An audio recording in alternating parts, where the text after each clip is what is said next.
Fax raid. Hello. Welcome in.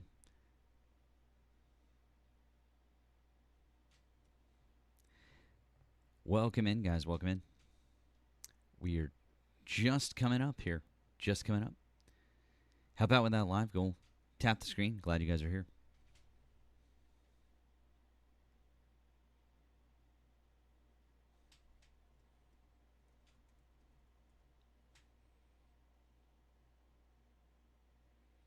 Welcome in. Thank you, Steve. Welcome in, Fax Raiders. Appreciate you guys. Thank you, Steve. Appreciate you guys very, very much. Glad you're here. Tap the screen. Help out with the live goal. We're going to get started.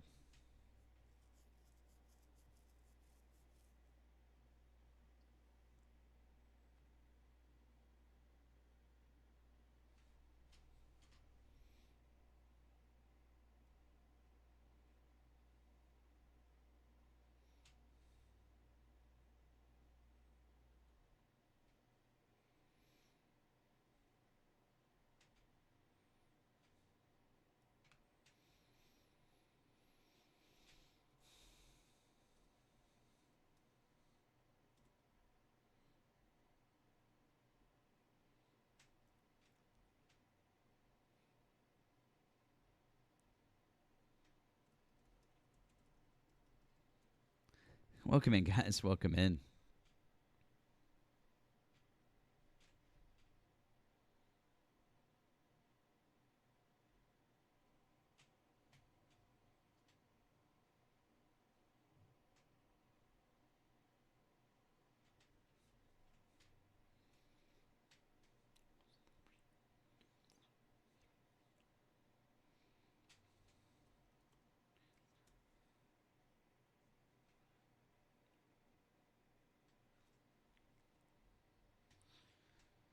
Watch out for those alligator lizards in the air, everybody.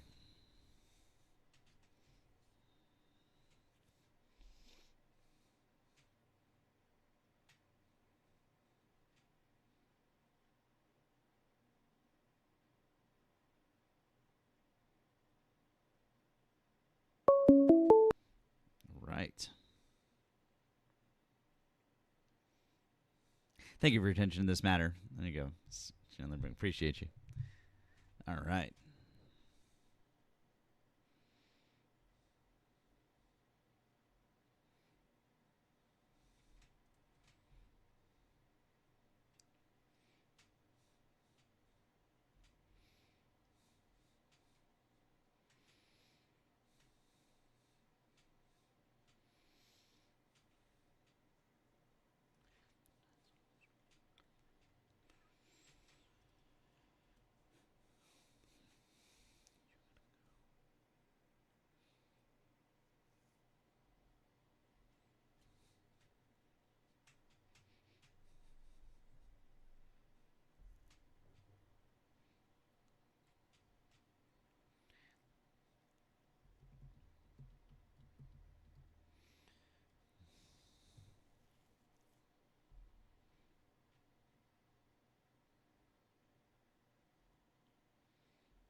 Welcome in, guys. Welcome in. So glad you guys are here. South Coast of Mass. Welcome in, South Coast. Hey, Tom.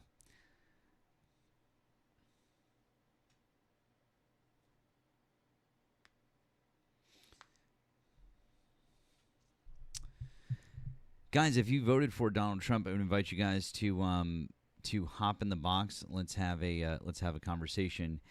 Yeah. I'll give you one more song while we sit here. We'll do this one. We'll stick with the theme. Some more America music here. Are alligator lizards a real thing? Actually, don't know the answer to that one.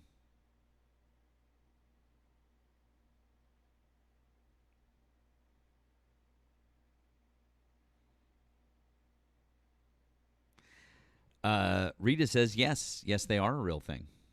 So there you go.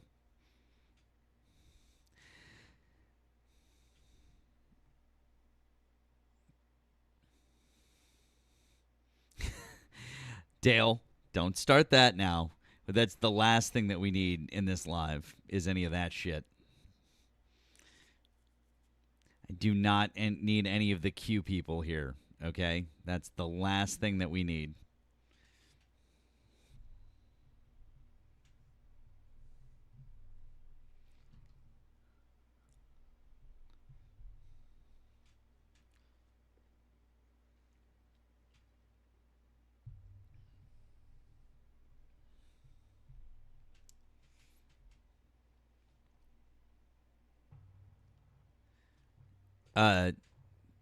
Buster, this is actually America.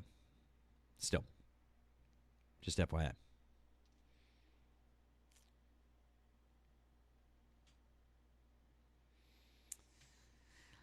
Yeah, I saw that, Tony. Some wild shit, I'll tell you. That's our Secretary of Defense.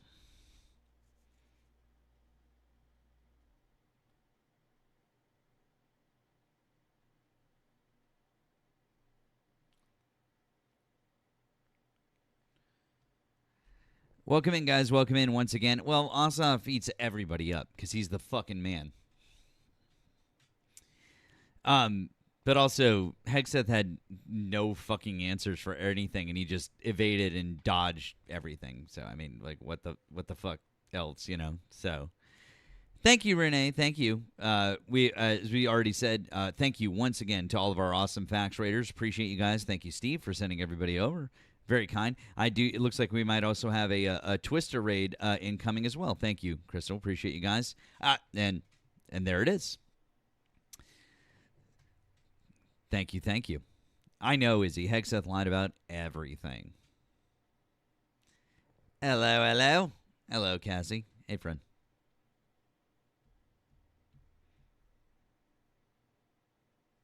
Guys, if you voted for Donald Trump, like to have a conversation with you, please hop in the box over here on TikTok, or if you're over on the tube or on Twitch, you can call the number that is above my head or that is pinned in the chat. Either way, you can have a conversation.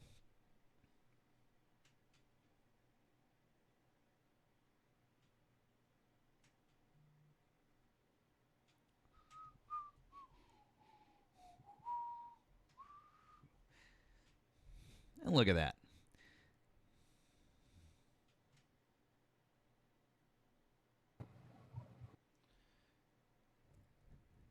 We've got a Nemo sighting.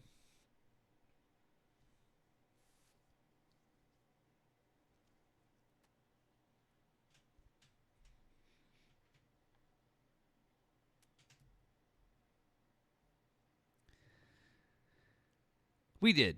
We found him.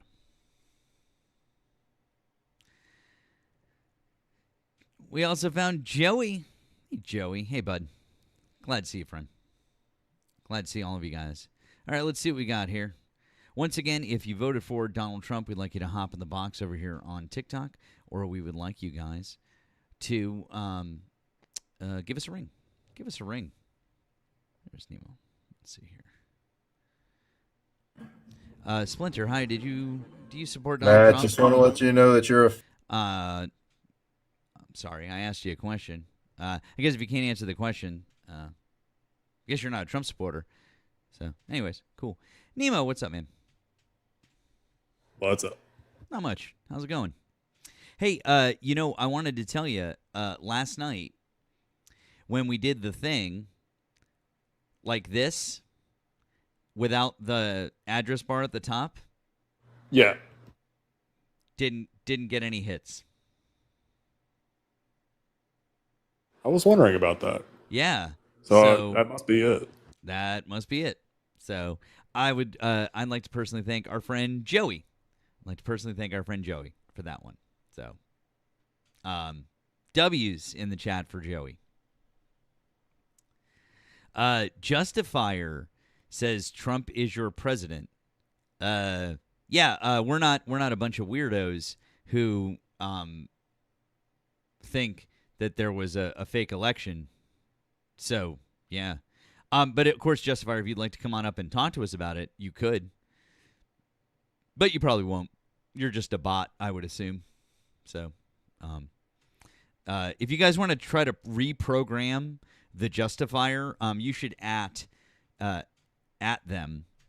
So maybe try to reprogram that bot. See if you guys can do it. I don't know. Just at them with a bunch of stuff that would help reprogram it. Because I mean, obviously, it's just yeah. See, look, they've got 22 followers. Yeah, and their name is the Justifier. Like, yeah, they're just a bot. They're justifiably a bot. So there you go. Look, it's the person is just saying like random shit. It's so funny. Oh God, I know, right? They do help with the algo though. You just keep saying your bot things, but good for you. We're proud of you. Oh boy. Anyways, oh boy. Here, maybe this person will come up. Here, I've invited you.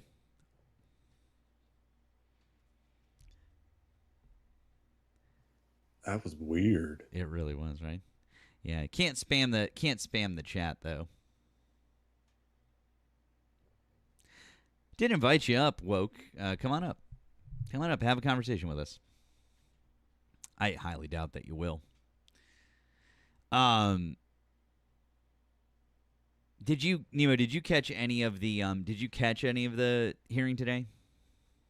I did not. No. I watched a bit of it. It was just embarrassing, like top to bottom. It was embarrassing. So, yeah. Not surprised. I mean, it like same old.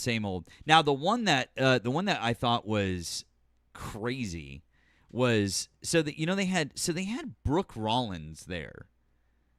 Because she's the Secretary of Agriculture. Yeah. They had Brooke Rollins there, presumably to talk about like fertilizer and stuff through the Strait of Hormuz and all this different stuff. And I was like, they had her there. And I forget who it was who was just straight up like, everything's more expensive now. How am I supposed to... Well, Tony, to be fair, Susan Collins is just shaking all the time these days. Yeah. I'm sorry, and I don't mean that as like a joke. Like, I genuinely think that there is a neurological issue going on with her because she's having those tremors all the time, and I actually believe that there's something going on, and it's really sad. She should retire.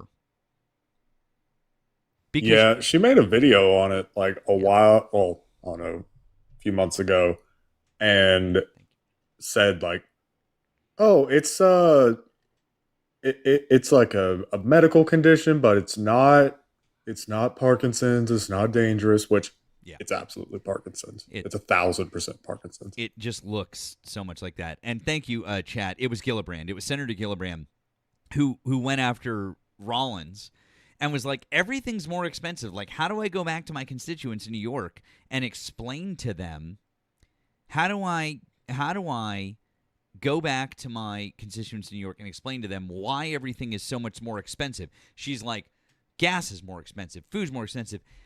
Brooke Rollins had the audacity to sit there and go, actually, diesel is down, blah, blah, blah, from Joe Biden's term. Gas is down, blah, blah, blah. And, of course, you know the thing that she did? She did the thing that MAGA supporters do when we talk to them and they take the highest price under Joe Biden's term and they compare it to that. And I was just sitting there and I was like, ma'am, you are in a Senate hearing. You are the Secretary of Agriculture, and you just pulled a bullshit TikTok MAGA debate move on Senator Kirsten Gillibrand from New York. And of course she was just like, no. She's like, where were the prices when Biden left office? She called it out immediately. It was just like, that's not how any of this works.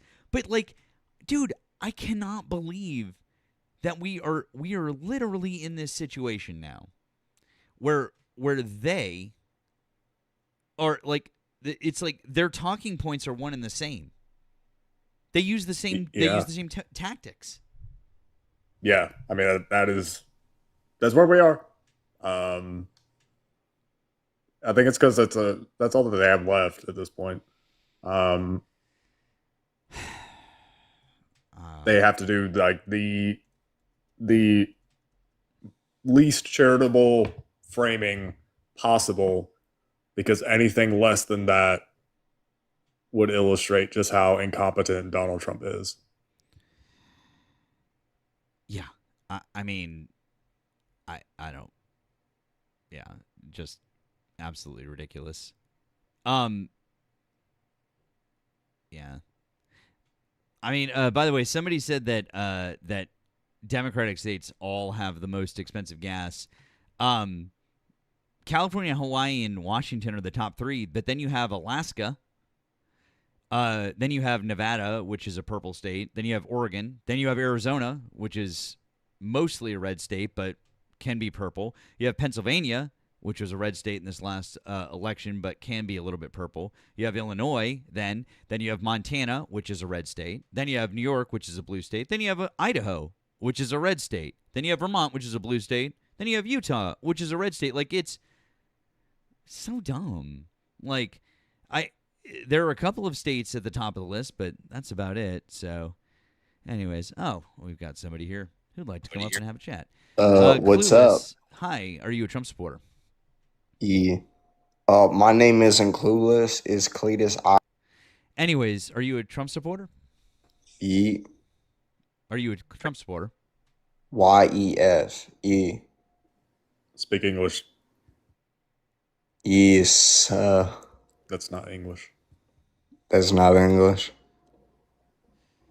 How old are you and what state are you in? I'm 25 and I'm from Oklahoma. You're 25 and you act like this? Well, I mean, I don't he is from the bottom of all of our states in terms of education, so this is not this is not surprising. Probably inbred. That's what yeah. it is. Anyways, so Clueless. Why do you still support Donald Trump as of July 2026? I mean, shit, I haven't seen him do anything that would, like, make me, remove my support for him. I didn't ask why you would stop supporting him. I said, why are you still supporting him? Because he's a very qualified person. That's not an answer. Oh. What? Okay, let me. I'm sorry. I forgot. I'm sorry. I forgot. You're from Oklahoma. I'll dumb it down for you. What is Donald Trump doing right now that you like? Well, he's getting rid of all those crooks. That's one. Are you talking about the ones that he's pardoning? Nah, the other ones. Oh. What was that about getting rid of crooks? He can't get rid of those ones. The ones that he's pardoning? Yeah. Where's he gonna send them, dumbass? He doesn't have to send them anywhere. Why is he pardoning them, dumbass? So where would he, if he didn't pardon them, where would he send them, dumbass? They don't have to be sent anywhere, dumbass. Okay, so like what the fuck would pardon do? Pardon just means they're free. They were in prison. You wouldn't send them anywhere, dumbass. Again.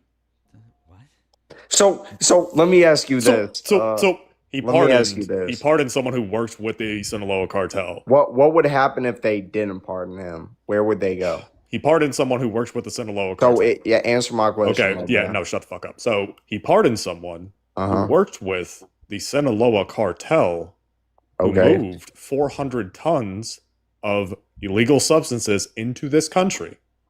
He pardoned that person. Now, let me ask you this. I like how you're not going to address that. Huh? I'm literally addressing it right now, numbnuts. Okay. If you're going to address it, then why are you asking a question about it? You can be quiet. No, I don't think so. If you're addressing it, why are you asking a question about it? Why don't you address what Nemo just said? If you're concerned about criminals, why? Dumbass. Yeah, great, cool. Anyways, if you're concerned about criminals, Why is it that you're not worried about Donald Trump literally pardoning a member of the Sinaloa cartel, amongst others? Like, that's just one example of many. I wouldn't pardon that guy because he's actually doing good. Like, let me ask you this. What was it? Would you rather have, what'd you say it was, Nemo? What kind of substance? Jesus Christ. That's not a substance, dumbass. It's probably the one that your mom was consuming when she was pregnant with you. Holy fuck, are you this slow? Like carrots? Sure. All right. Anyway, whatever he was, I mean, I might need you to answer that question, but it's okay. Narcotics. Yeah, that. Would you rather have illegal narcotics or a bunch of crazy illegal other dudes who are like going out there and getting people? You know? Are you describing ICE right now? Nah. Okay, well, use words that Who's make killed more sense. people in America, illegal immigrants or ICE? Ooh, that's a good question. Well, the question is when. Yeah. How do you want to measure that? Just over a span of when it has. The last year? Let's go the last 20 years. Last 20 years. Well. Well, that's actually a toss-up. We'd actually have to check. Okay. Not 100%. Not 100% sure if it's ICE or undocumented people. To be quite frank with you. Do you want to go look that up? No, you asked the question. Why don't you look it up, there, Chief? Because I want the answer from you. I didn't ask why would you? I answer the question? Well, then from if Siri? you okay, well then tell us the answer. Oh, okay. All right, give me 1 second. I have to go get Siri. No, it's not a Siri question. You would actually have to give us. Hey, Clueless, come back to the app. Clueless, come back to the app. Clueless, you have to come back to the app, please. Clueless, come back to the app or you're going to get dropped. Thank you. It's not a Siri question. What you're going to have to do is you're going to have to go get sources for us. So you're going to have to show exactly how many undocumented people. So you're going to have to show how many murders per year from undocumented people. And then you're going to have to show how many people have died in ICE custody or as a result of ICE over the past 20 years. And you're going to have to give actual sources on both of those things. Do you want some caviar with that too, sir? No, I'm good. I had dinner just a little while ago. Anyways, we'll wait on those sources because AI isn't a source. But what if AI gives you sources?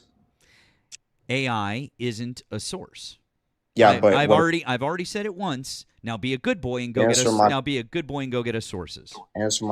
Be a good boy and go get us sources. Answer my question. I already did. It Dumbass. seems like you weren't listening, dumbass. Go get us sources there, Oklahoma boy. Go get us sources. We're waiting on the sources. Go get us sources and find it. Figure out your number. There you go. Good job. Look at you. We're real proud of you, son.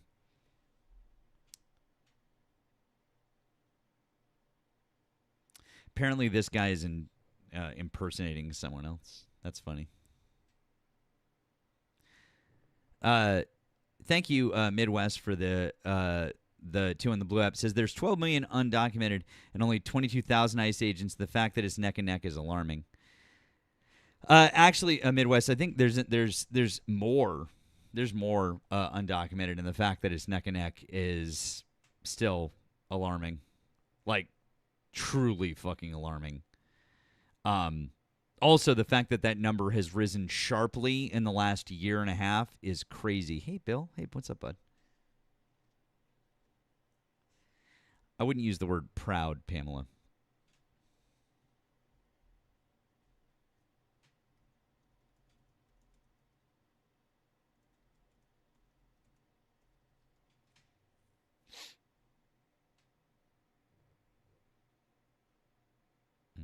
Mm-mm.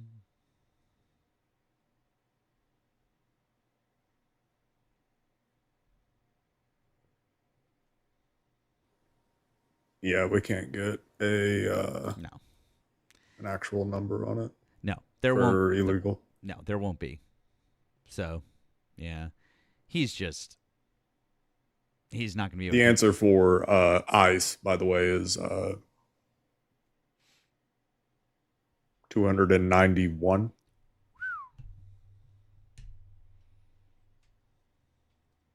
That's fucked up. Like, no matter how you slice that, that is fucked up.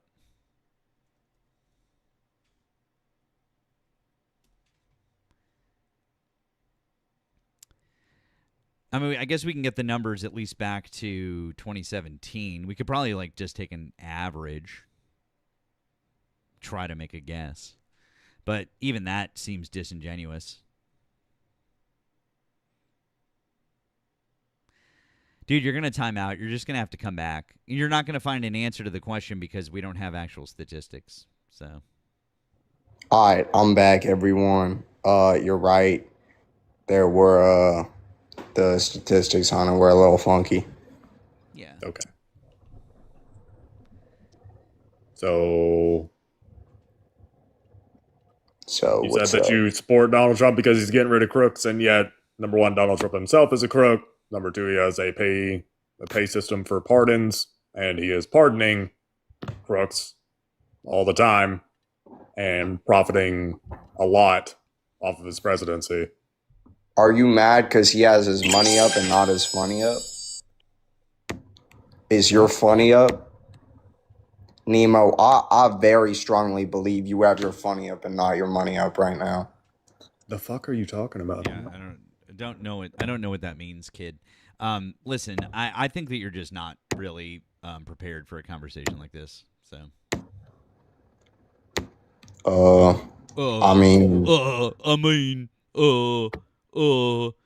guys, this is why we need more educational funding. This is why a state like Oklahoma that voted every single county for Donald Trump is dead fucking last in education in our country. Or, well, actually, no, I take that back. You guys are 49th. You guys are 49th out of 51.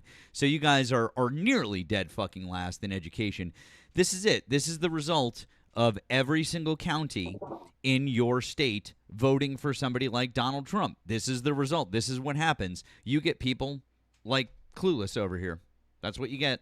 So, I mean, I mean, honestly, if there was ever a better argument as to why you shouldn't be voting for people like Donald Trump and you should be voting against Republicans, thank you for coming up because you've just proven it to everybody. Appreciate you. What I prove? The fact that you don't understand what I'm saying proves the point even more. Which point? Oklahoma's education system is terrible. I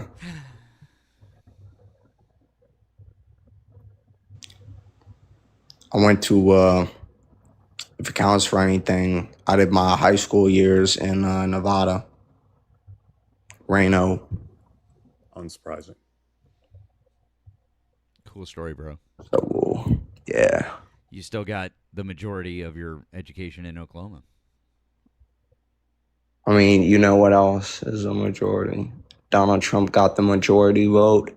Bitch. Actually, he didn't, bitch. You don't understand the difference between majority and plurality. Again. Says who? Oh, my God. Dude, I don't even know if I want to explain this to you. Like, oh, no, you're scared now. Ooh. No, it's just that I don't You're think scared. that I want to explain to You're you the scared. difference between majority and plurality because you're so fucking stupid. You're scared. Fine. What is a plurality? Do you Am even I know bad? what's the definition of the word plurality?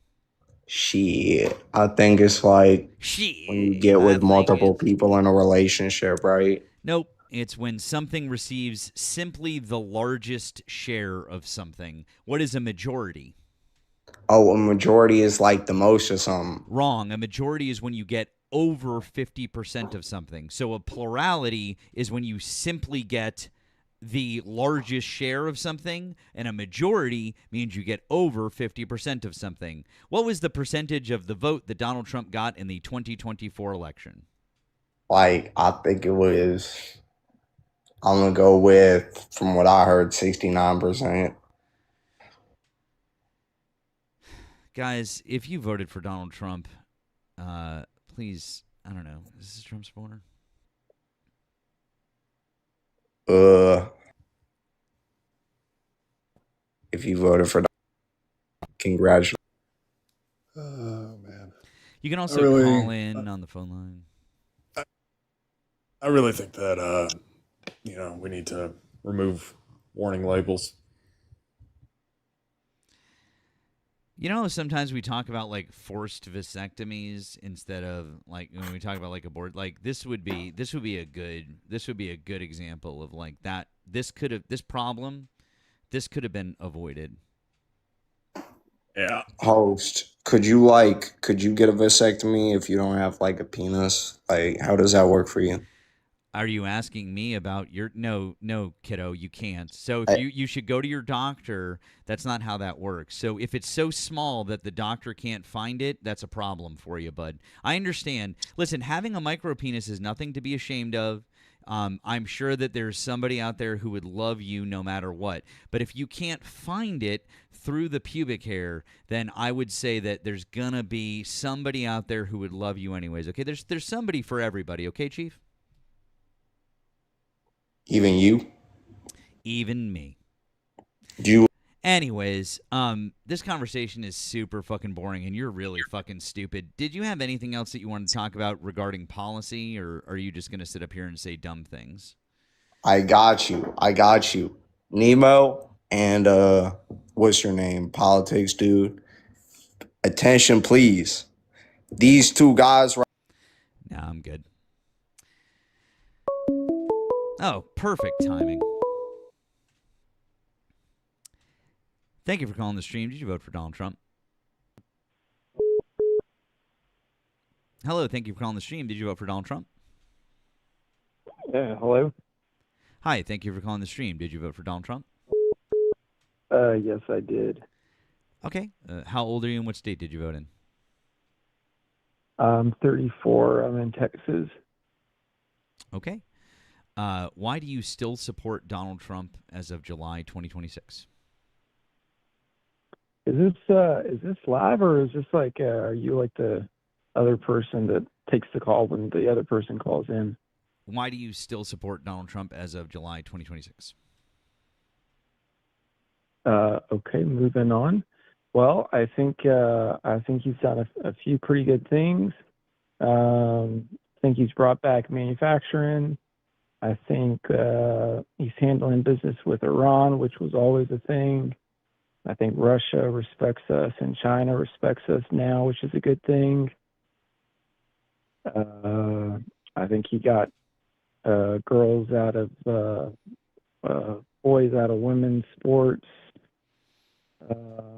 Yeah, deportations, few of those going on, I think.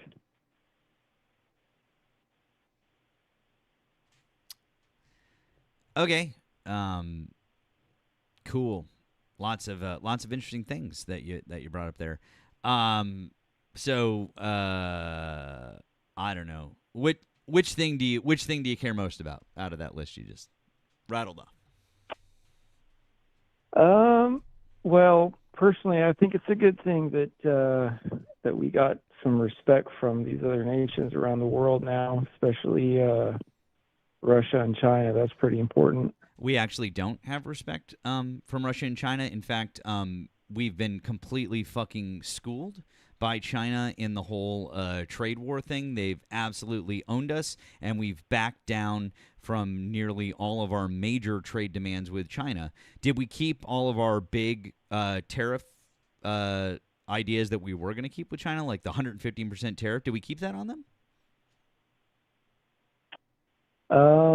Well, look, I mean, we got to get a deal, right? No, hold on. I asked you. I know. And did we already went there? And did we get a better deal than we had before? I'm pretty sure we did. Unfortunately, unfortunately for you, my friend, you are pretty sure is wrong. We didn't. We're in a worse place than we were. That's why things are more expensive than they used to be. And also the tariffs have really fucked things up. Our relationship with China is worse than it was before. Things are more expensive than they were before. And we've helped China because we've driven other countries to trade more with them, thereby making them wealthier because we've done that. In fact, Canadians, on the whole, by poll, are more willing to trade with China than they are with the United States at this point in time because of what Donald Trump has done, which is awful because we can get a bunch of shit on the cheap from Canada, and they're our closest and most valued trading partner outside of Mexico. So, yeah, that's pretty fucked up. Well, okay, first of all, you said a lot of stuff there. I really didn't say all that much, but okay. Well, you said a couple of things. First of all, with stuff getting more expensive, but yeah, that's what's going to happen when you bring back manufacturing. It's not going to be so cheap. You're right, but we haven't brought back any manufacturing, so you can just take that one right off the table. Well, I mean, agree to disagree. No, it's not agree to disagree unless you're going to start telling me which industries we've brought back manufacturing for. Go. Well, we've got rare earths. That's kind of a big thing. Rare earth isn't manufacturing. Rare earth is mining, and China still absolutely, positively has the fucking world cornered on that. Rare earth mining. It's mining. It's not manufacturing. Yeah, but that's like the first step.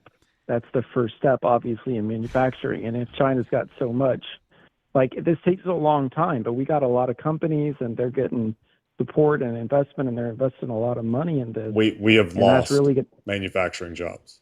We have not gained manufacturing jobs. We have lost them since Donald Trump put these tariffs in.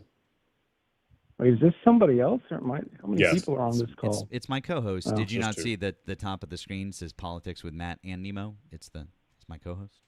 No, well, I don't have the stream open because I'm on the phone call. Okay, well, it's been up on the screen all night. So yeah.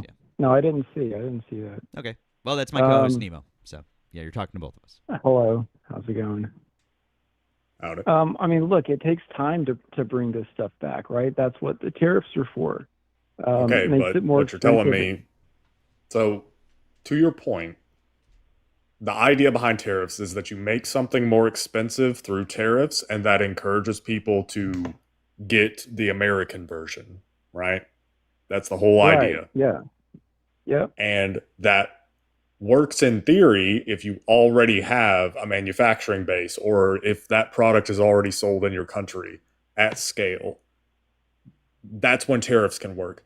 That's not what we're dealing with right now, especially because our economy is in the toilet. So since Donald Trump put in the tariffs on his Liberation Day back in April of last year, so about a year and a half ago now, since then, we have lost manufacturing jobs. We have not gained manufacturing jobs.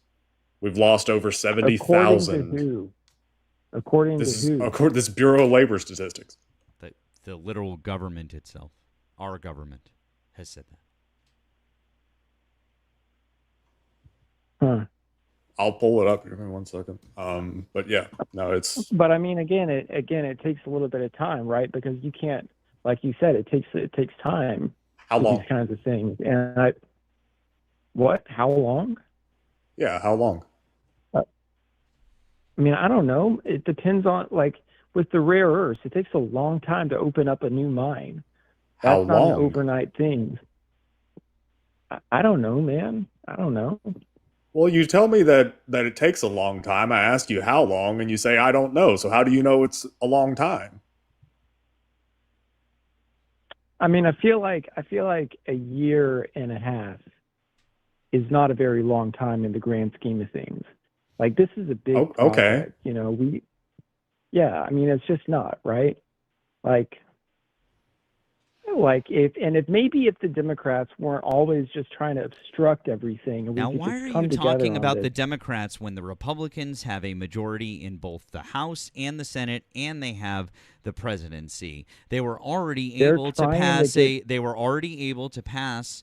tax bill a year ago. So I don't know why you're talking about the Democrats. It sounds to me like if you have to go right now to the Democrats are doing something, it means that you've already admitted that Donald Trump is an ineffectual leader and an ineffectual president because he can't do what Joe Biden did, which is still pass major legislation despite having an opposition party and not having a full 60 votes, because that's what Joe Biden did, and he passed 6 major pieces of legislation in his 4 years as president.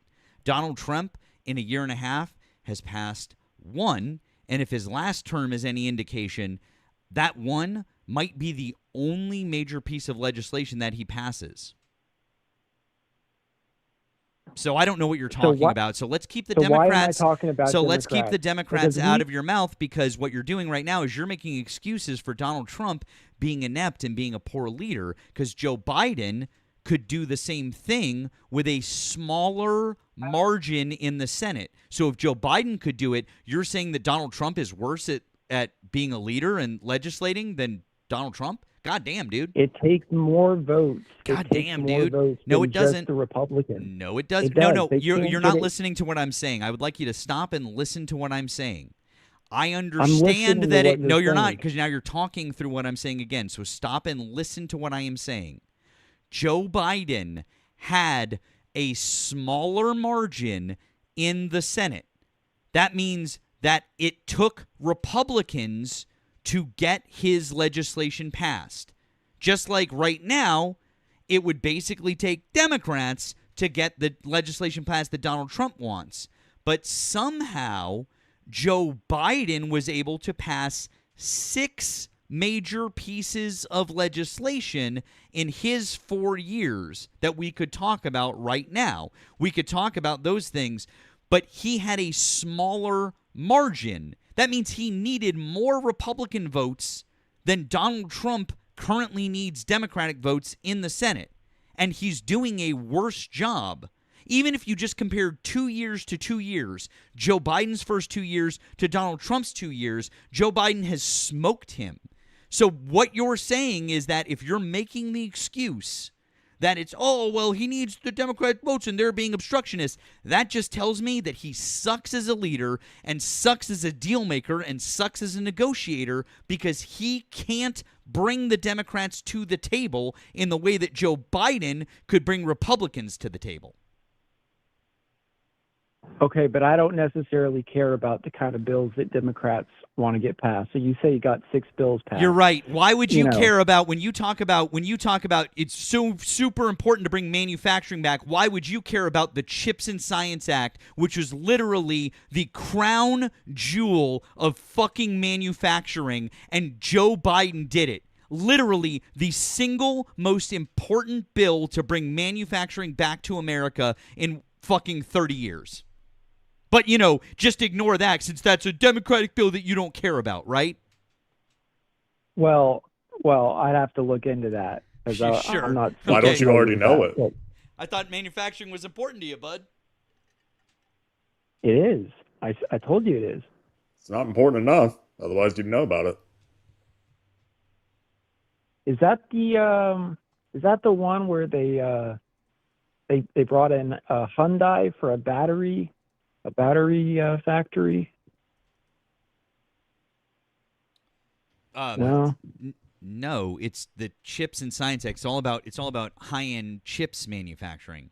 It's semiconductors. Semiconductor. Yeah, it brought in hundreds of billions of dollars of investment. And when I say it brought in hundreds of billions of dollars of investment, I don't mean like, oh, those companies promised it, but they haven't followed through. I mean, verifiably, there's $250 billion of investment that was brought in. Over 100 facilities have actually been built, and we have thousands of jobs that were created as a result of that bill. Like, verifiably. Not just like promises made generically by companies. We're talking about actual fucking results. Okay, well, I mean, if what you're saying is true, that's a good thing. I support that. But let's get these other bills passed. They got the defense bills they're trying to get passed right now, which has a lot of stuff there for the defense industry. Does a lot of manufacturing. I know it's just for defense, but it's a lot of manufacturing. And we got the Democrats saying they don't want to pass any of that stuff right now. Well, I mean, do you know why? It can't be. Do I know why they don't want to pass? Yeah, do you know why Democrats are pushing back on the defense spending bill? Because anything that Trump wants to do, they say they don't want to do it. They, No, I mean, it's really as simple. That's not what it is. It's pretty simple. The reason the Democrats are pushing back on it is because of specific subsections within it that integrate the Israeli military with our own.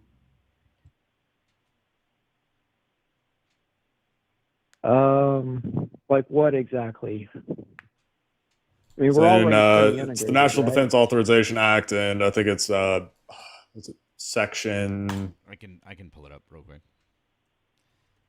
I think there's a 2 and a 7 in there. I can't remember. Yeah, I mean, look, I don't support Israel. I'm not. Well, then you should probably be aware of the fact that the defense spending bill that the Republicans are trying to ram through, that Donald Trump proposed, that one is integrating those things. So your boy, the guy that you are telling us we need to give him time, we gotta pass his bills. His bills help Israel. This time that we have given him. I mean, look, unwillingly. Will I admit that the Israelis and the people that work for them here in the U.S. have got to Trump? I will admit that. I do think. Oh, okay. So you're telling me that Donald Trump's a puppet? Well, to an extent, you know what I mean? Oh, to an extent, he's a puppet. Everybody's got to work for them to some extent. That's how the deep state works. Yeah, but they all do to some extent. You're telling me that Donald Trump is a part of the deep state? No, he's working for him now, though, for sure. That would be part of the deep state. But he's not part of it, no. But just so you know, so there's still other good stuff. It's so you can't take just one bad thing and say, look, well, you know, you don't like that bad thing and you're going to throw out the whole baby with the bathwater, because there's still a lot of good stuff that he's doing. I promise you can name more bad things than you can name good things. Yeah, and just so you know, caller, you can, since I guess you can't pull this up at the moment, you can scroll back on the live stream. But for everyone else who's watching, the other 1,000+ people that are watching, I've got it up on the screen. This is directly from Congress.gov. This is the text of the bill itself. I literally just pulled it up and I double-checked which section of. Here it is, the National Defense Authorization Act for fiscal year 2027. It's section 219. It is literally called the United States-Israel Defense Technology Cooperation Initiative. You can read about it. Section 219 in the House bill, section 1217 in the Senate bill. So you were right there. So yeah, just so you're aware, caller. Again, Democrats work for Israel too, so we'll put a check mark. The whataboutism from you, my friend, is absolutely astonishing. Did 100 Democrats vote against continued funding for Israel and their military? Yes or no? When? I don't know. Just this past week. 100 out of how many? That's half. That's half of the Democrats in Congress right now voted against sending them more money. So if you're going to talk about which party is better right now on Israel, the Democrats are hands down better, because there's not a single Republican that is voting against this for the most part, except, like Nemo just pointed out to you, there's some of them that finally have some reservations about that section in the NDA.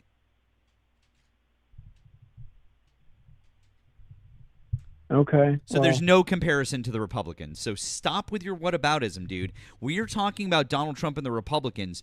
You keep going to the Democrats because you think that that's some sort of a thing, and it's not.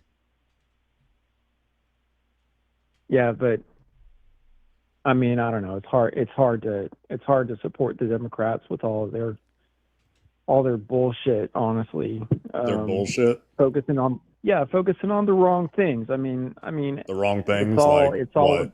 Trying like to pronouns and like DEI. Is that what the Democrats are focusing on? For a long time, yes. For a long time, they were. Interesting. I never saw any bills passed that had to do with pronouns.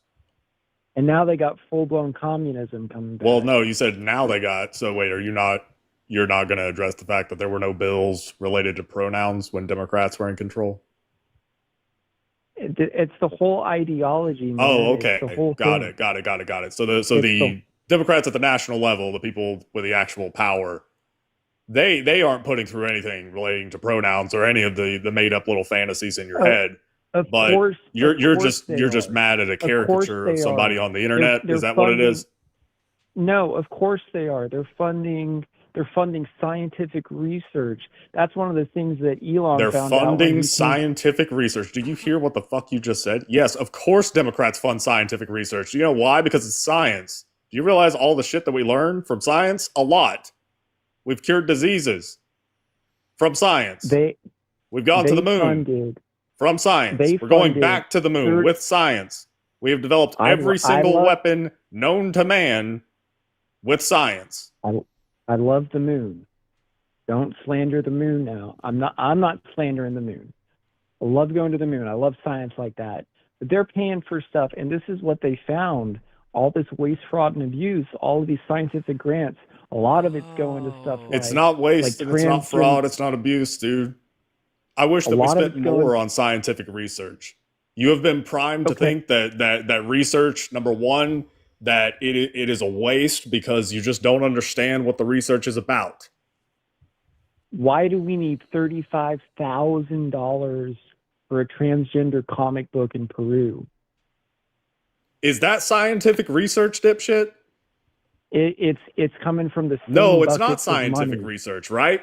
You were just talking about scientific research. Now you're talking about something that is not scientific research. So this is you now just running through the things that you have been fed, the talking points that you've been fed by Donald Trump, by Elon Musk. You're going through the little bullshit list that Doge put up where they're like, oh, well, there were $35,000 for a silly show in Afghanistan. Yeah, no. Like this is fucking stupid. Because all of the waste, all of the if you want to classify literally everything that USAID spent as waste, which number one, it's not.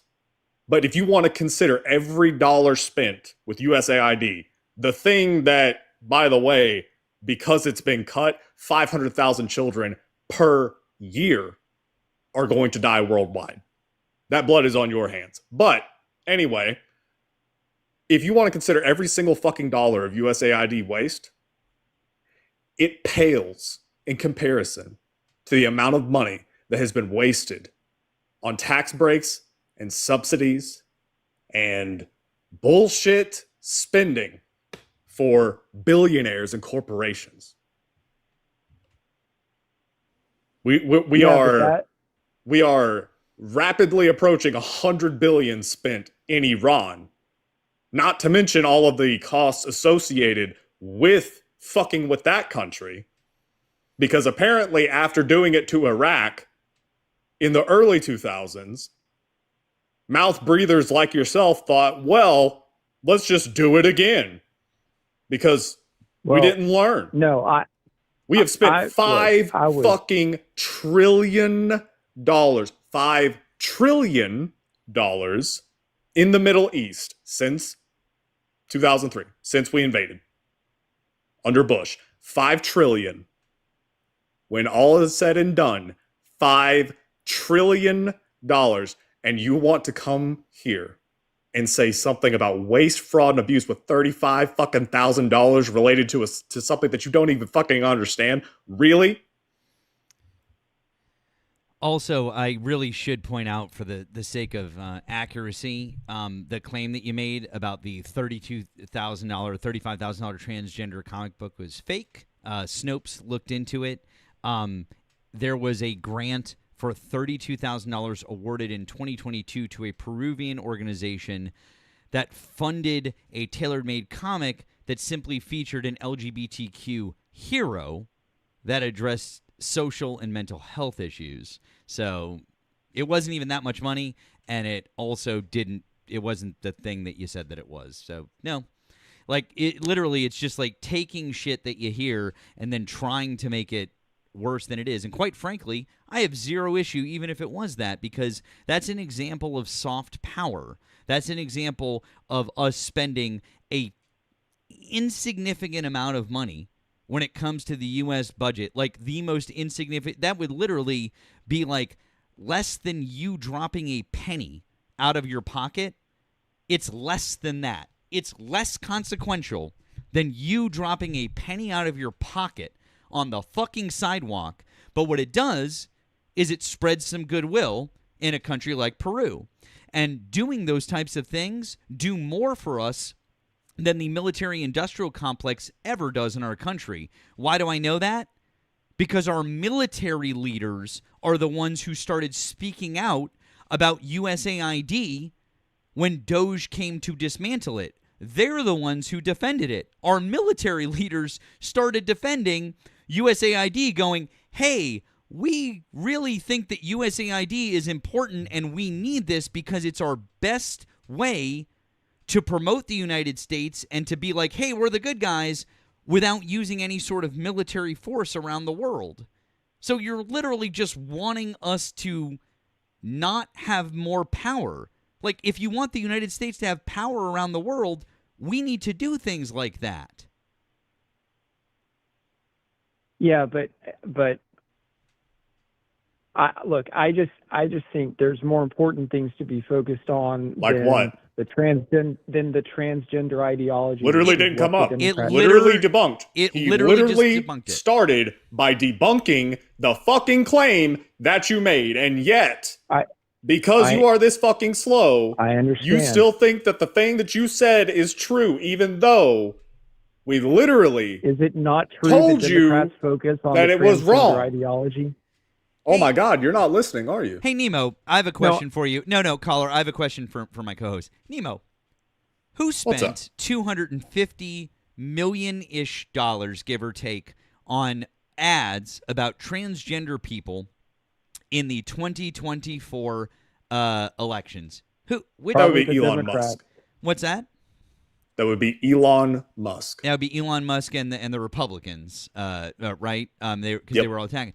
How many times can we verifiably say that Kamala Harris, during her entire campaign, talked about or mentioned transgender people? She wanted to do. Hold on, bud. I believe Hold it on. was Hang on, bud. zero.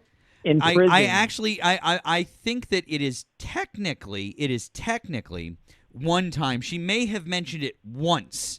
I believe there might have been one. So we'll say for the sake of being safe that there was one time that she mentioned it, and the Democrats ran zero ads promoting or talking about anything having to do with transgender people, because they understand that transgender people just want to be left the fuck alone because they make up less than 1% of the population in the United States of America, and nobody fucking cares about them because they're just completely inconsequential. And I don't mean that as a slight upon them because they're wonderful people. I just mean that they just want to be left the fuck alone, just like a lot of the rest of us just want to be left the fuck alone to live our fucking lives, right?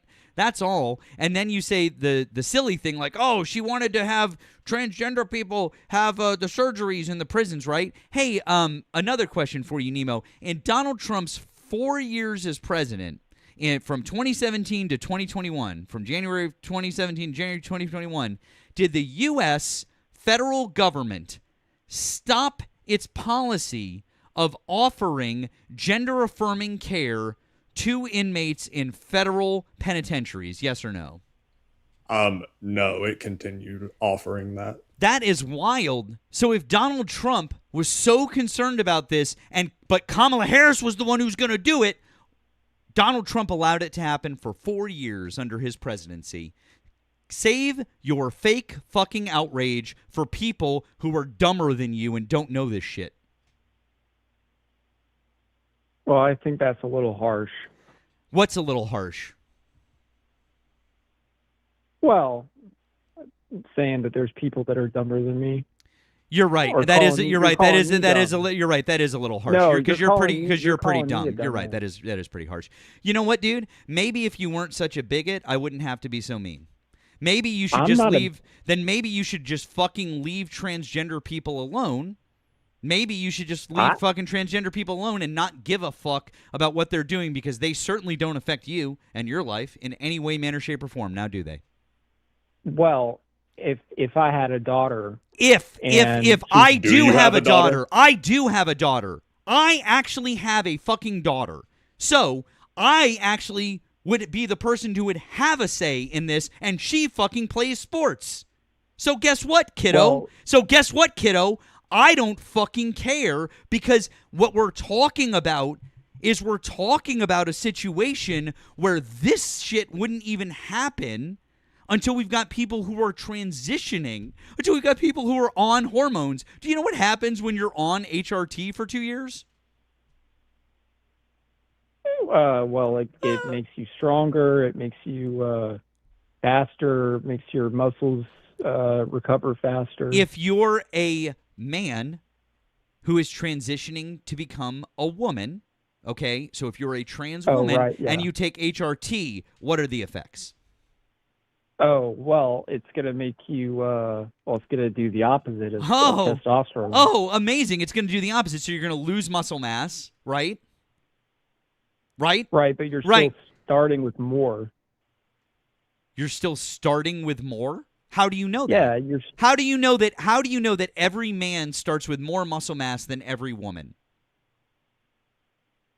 Well, on average. Oh, on average, cool. They do. Oh, awesome. So does that mean that in women's sports they should be checking women who have more muscle mass to start with, and they should be prohibiting them from playing because those women have more muscle mass on average than the other women, and it would be unfair to them, to the other women? Should that be a thing that's happening then? Well, I mean, you can't be serious. This is amazing. I don't think I've ever heard anyone go, "Oh, well," like, you actually have to consider what I just said. Jesus fucking Christ, dude. Look, if there's they already have weight classes for some kinds of sports, like combat sports. They have weight classes. So in some instances they do take that into account. That is irrelevant to what we were just talking about. And that's also a very small number of sports that we're talking about. That honestly, that kind of undermines your argument, if anything, because they have weight classes. Like, if we're talking about, let's just say wrestling, for example, and somebody starts out with more muscle mass, they would end up being in a higher weight class. So, the weight class would normalize for that. So you're undermining your own argument. I don't know, man. I'm tired of talking about trans people. I just wish you brought it up, dude. You literally brought it up. Don't sit here and say that you're tired of it. You brought this shit up. I know. I'm not talking about right now in this conversation. I'm saying in general. As a country in general. Be the change that you want to see in the world. If you're tired of talking about it, then don't talk about it. Stop voting for people who insist on talking about it. Yeah. Okay. Maybe I won't. Maybe I won't. Maybe. But the fact that it's a maybe. Again, dude. Okay. So once again, you've yet to provide a substantive reason why the Democrats are unworthy of your support compared to Donald Trump, because you said that there was just one bad thing with Donald Trump and can't throw the baby out with the bathwater. Because Republicans are better for the economy. The Republicans are provably not. Here. Listen to me carefully. We're at listen to me carefully. Stock market right now. Hold on. Listen to me carefully. I'm listening. I promise you.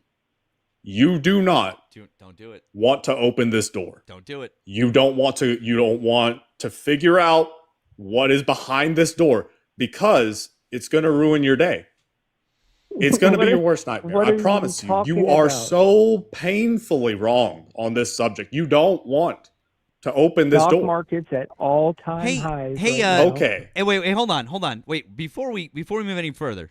Hey, Nemo, did the stock market hit an all-time high under Joe Biden? Yes. Hey, Nemo, did the stock market hit an all-time high under Donald Trump's first term? Yes. Did the stock market hit an all-time high under Barack Obama's 8 years?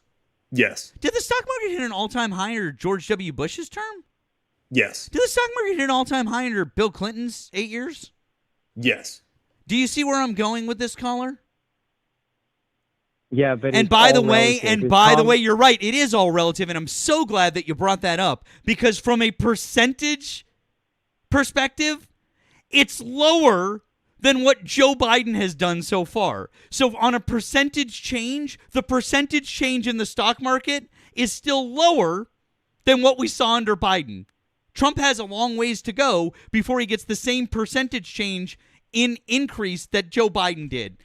Buddy, you really should have listened. You really should have listened to my friend here when he said you don't want to open the can of worms that you're about to open up. But he's only been in office for a year and a half. There's more time You to go. didn't listen to what Matt just said to you. Okay. So it's a smaller change because no. For the same time period, it's not one of those unfair bullshit comparisons that Republicans do where they take all 4 years of Biden and then they only do like a certain amount of time for Trump whenever it's beneficial. In a 1-to-1 comparison, so at this point in Biden's administration, so a year and a half in, during Biden's administration, the stock market increased at a higher rate, at a greater rate. The percentage of increase during that time period for Biden was higher than it is for Donald Trump right now. Do we understand? I'll tell you why that is. I understand. Well, I understand what you're saying, but I can give you maybe a reason why. And I'm not a professional economist, so take what I say with a grain of salt. But Biden did come in on a Trump economy.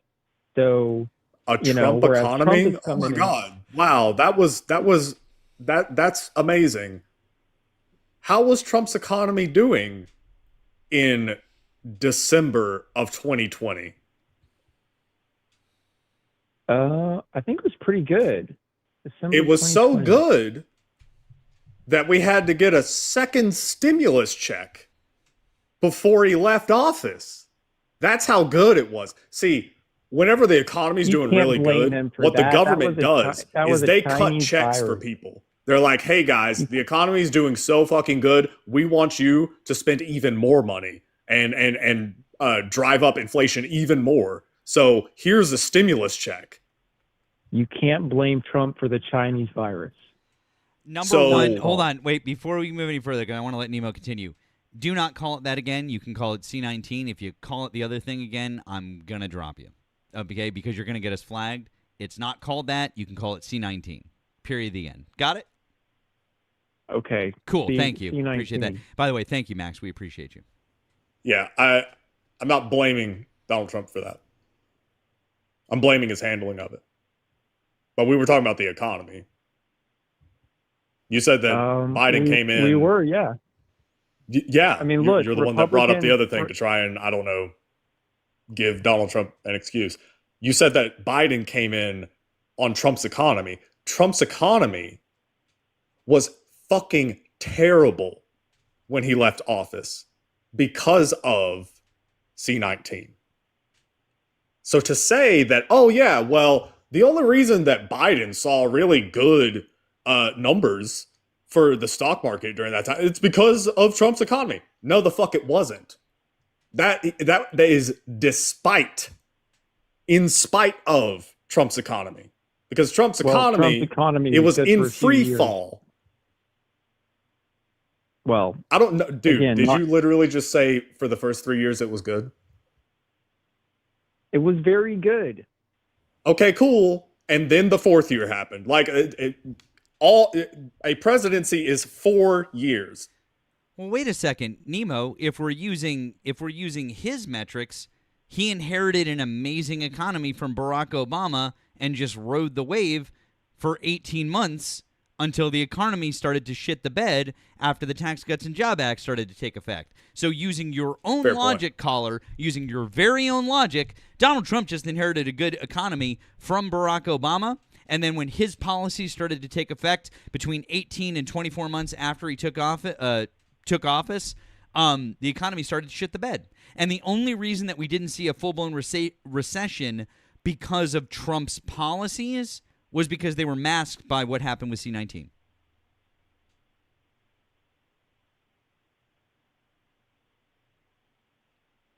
In general, I think Republicans are better because in general on the economy. All right. Yeah, in general. So okay, because, all right. Because so Democrats want to spin. You've been wrong so far, but you said in general. So historic data. Like general trends over time. Is that fair? Yeah, there's a lot of different Awesome. metrics. You got spending. You got Spending? debt. I mean, the Democrats Debt? got all these programs they're trying to do, like Obamacare.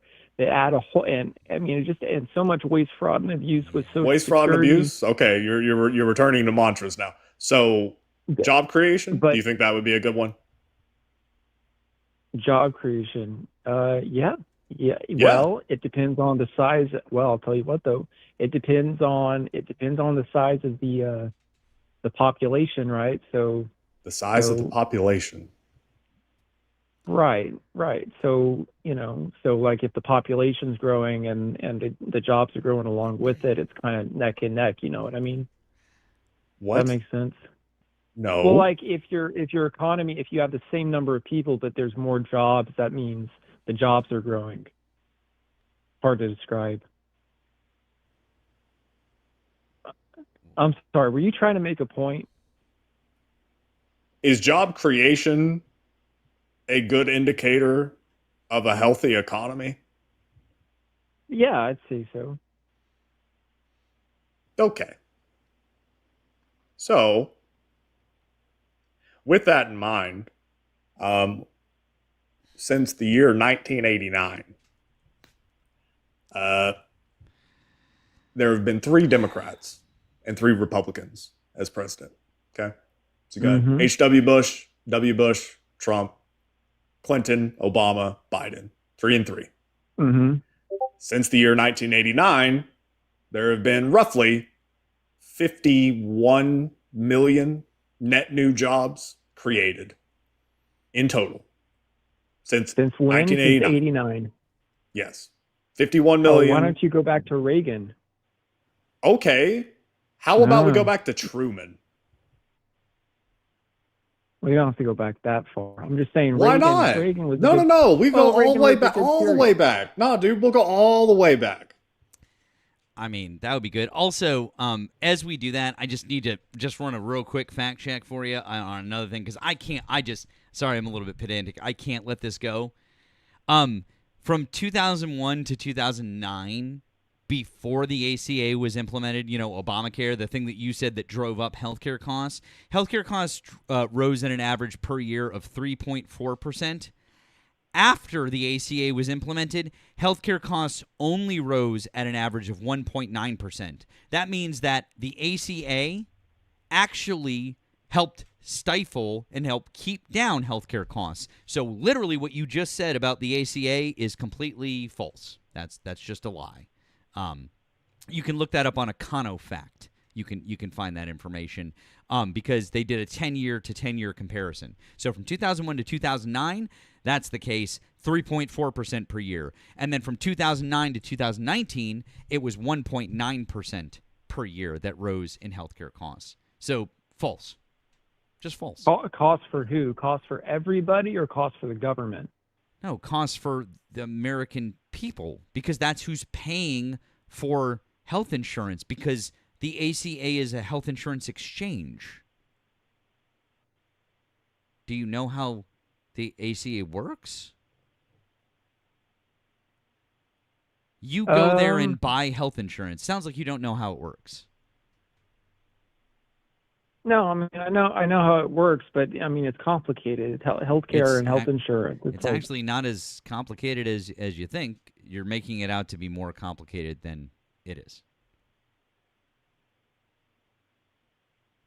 Well, all I know is we got Democrats running up the debt every single time with all of these spending let's programs. Again, let's you're start. wrong. You're wrong. It's So here's unfortunate, time out. You just keep making incorrect and false claim after false claim. So first thing I'm going to let Nemo do is we're going to talk about job creation because I've got that up on the screen here. So we're going to go through that first. Then we'll talk about debt and deficit, and we'll blow you out of the water on both of those things. So I'm going to allow my friend here to go over jobs with you because Nemo, I figured you would want this up. So we'll do your framing, which is, oh wait, no, go back to Reagan. So now you have 4 Republican presidents, 3 Democrats. So you have the advantage, right? Especially Reagan, you know, the former messiah of the Republican Party before you guys picked Donald Trump to be your king. So on the screen right now, we've got job growth. And well, hang on, I can't. Well, I'm going to read off the numbers. Okay. So for Reagan, we've got, what is that, 16 million created? Yep, 16 million, give or take. Then for H.W. Bush, 2.6 million. Yep. So between the two of them, that's about, we'll just say 19 million. I'll round up just to be charitable. So under Reagan, 8 years, and Bush for 4. So 12 years consecutive. About 18 million jobs. 19 million, roughly. It's pretty good. Pretty good. Yeah, you're right. Except that Bill Clinton comes in 8 years. So less time, right? Because it took you 12 years to make that many jobs. Bill Clinton did almost 23 million jobs in 8 years.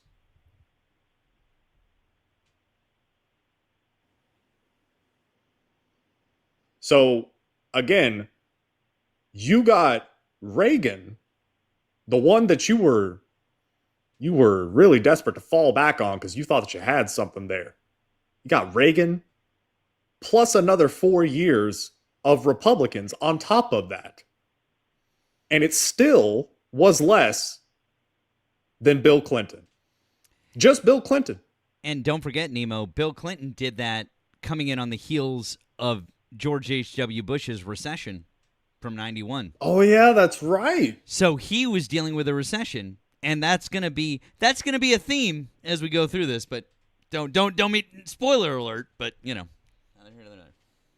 So then we go to George W. Bush, the fail son, and we've got 1.4-ish million created. Yep. For Barack Obama, the guy that, you know, of course, Donald Trump thinks is a secret Muslim who's not actually born in America, and I'm sure that you think is the Antichrist. Barack Obama managed to get 11.5 million jobs created in his 8 years. Mm-hmm. Yep. Donald Barack Trump. Obama was very divisive. Oh, okay, yeah. Tell me more about divisiveness as we move on to Donald fucking Trump, the man who insulted war heroes and made fun of veterans as they were dying. Tell me more about the divisiveness. Yes, Barack Obama, very divisive with his tan suit. Oh, God. Donald Trump lost us 2.7 million jobs by the end of his term. Ouch. And then Joe Biden created 16.2 million jobs by the end of his term. So, to recap, every one of those presidencies, every one of the Democrats, created more jobs than Trump, Bush, and Bush. In fact, no, wait, and Reagan. Yes, Reagan too. if you take the total, Nemo, that would be 50.5 million jobs created under Democrats and 17.6 created under Republicans. If you go all the way back until basically all the way back to the year that I was born. So, or past, Yeah, past but the year there's I a was lot born. of factors So, there, you know? Oh, there's a lot okay. of factors. Got it. Cool. Yeah. Could those factors be perhaps that of the last 11 recessions, 10 kicked off under Republicans? Could it be that Republicans don't know how to manage a fucking economy? So whenever you put them in charge, all of a sudden they fuck up because they cut taxes for the rich, saying that, oh yeah, those benefits will trickle down, and they never seem to trickle down. The only thing that seems to ever trickle down is a bunch of bullshit. Nemo, I agree with him though. There are a lot of factors that we're not talking about. So number one, I did mention the fact that Clinton was dealing with George H.W. Bush's recession when he got in office, so he had to contend with that. Then we didn't actually mention the fact that Obama was dealing with one of the worst recessions and a housing crisis when he came into office at the beginning of 2009. So there was that he was dealing with, and he still managed to post up 11.5 million fucking jobs. And then you've got Joe Biden, who is dealing with C-19 when he came into office, not only gained back all of the fucking jobs that we lost under C-19, but then posted an additional 8 million or so on top of that. So yeah, caller, you're right. We're not talking about a bunch of the mitigating factors, and those mitigating factors were that all of the Democratic presidents that we mentioned were given shit when they came into office, and they still put up banger numbers. So yeah, I agree with you. We should be giving them a lot fucking more credit than we do. Well, look, and I'm going to say something that's going to piss you off. But is it something fact? Is it something fact based, or is it some bullshit opinion like I feel? Because basically, dude, the only thing that you've done up here is tell us how you feel, and you haven't actually given us facts and figures and sources when all we've given you is data to back up all of our claims. We don't have feelings about this. We have data from the Bureau of Labor and Statistics that proves our point. Well, ask the Bureau of Labor Statistics how many illegal immigrants these Democrats brought in over those time periods, because that's going to bump up your numbers there. You know, it's funny. It's funny you mention. It's so funny you mentioned that, Nemo. You know, I bet you have the clip. I bet you have the clip that I am thinking about right now. Because we're telepathic. We are telepathic, my friend. I bet. Do you have the clip? Because there is a clip that I'm thinking about right now from a particular president that we both agree is the fucking devil. Are we talking about Reagan or are we talking about Trump? Reagan.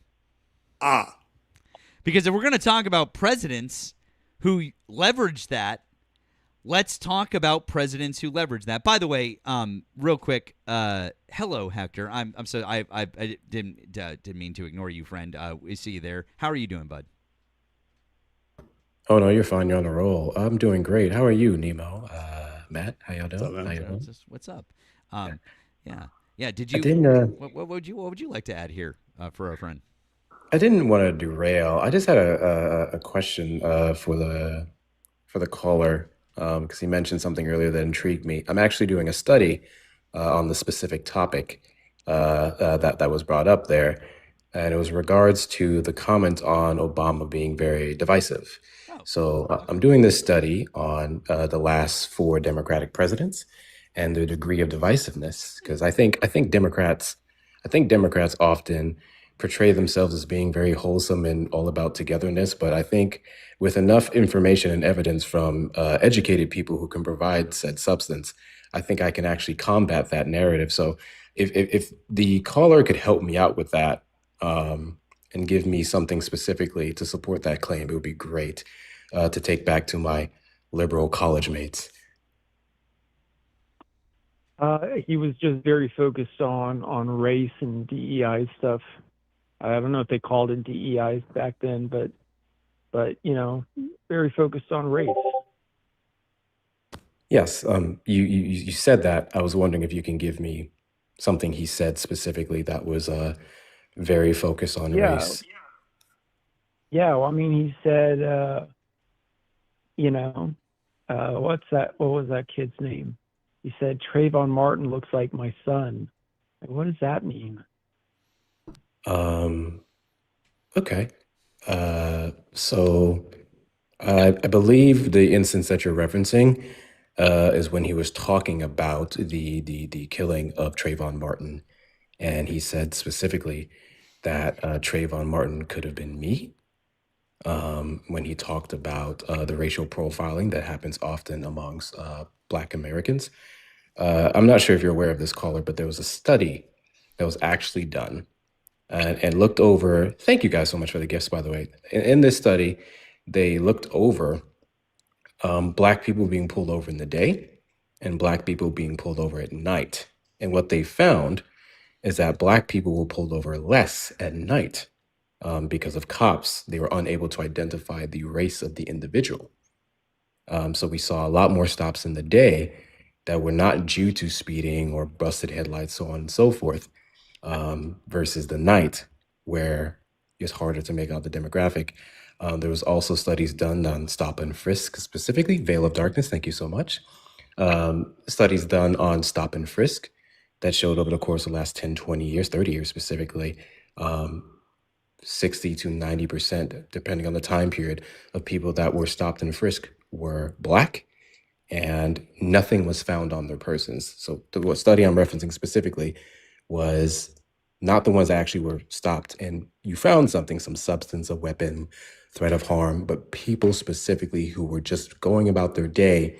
It was predominantly Black people that suffered from those policies. So I'm curious as to how it's divisive that Barack Obama would have spoken to a true fact about racial profiling here in the United States and how it contributes to the death of those people.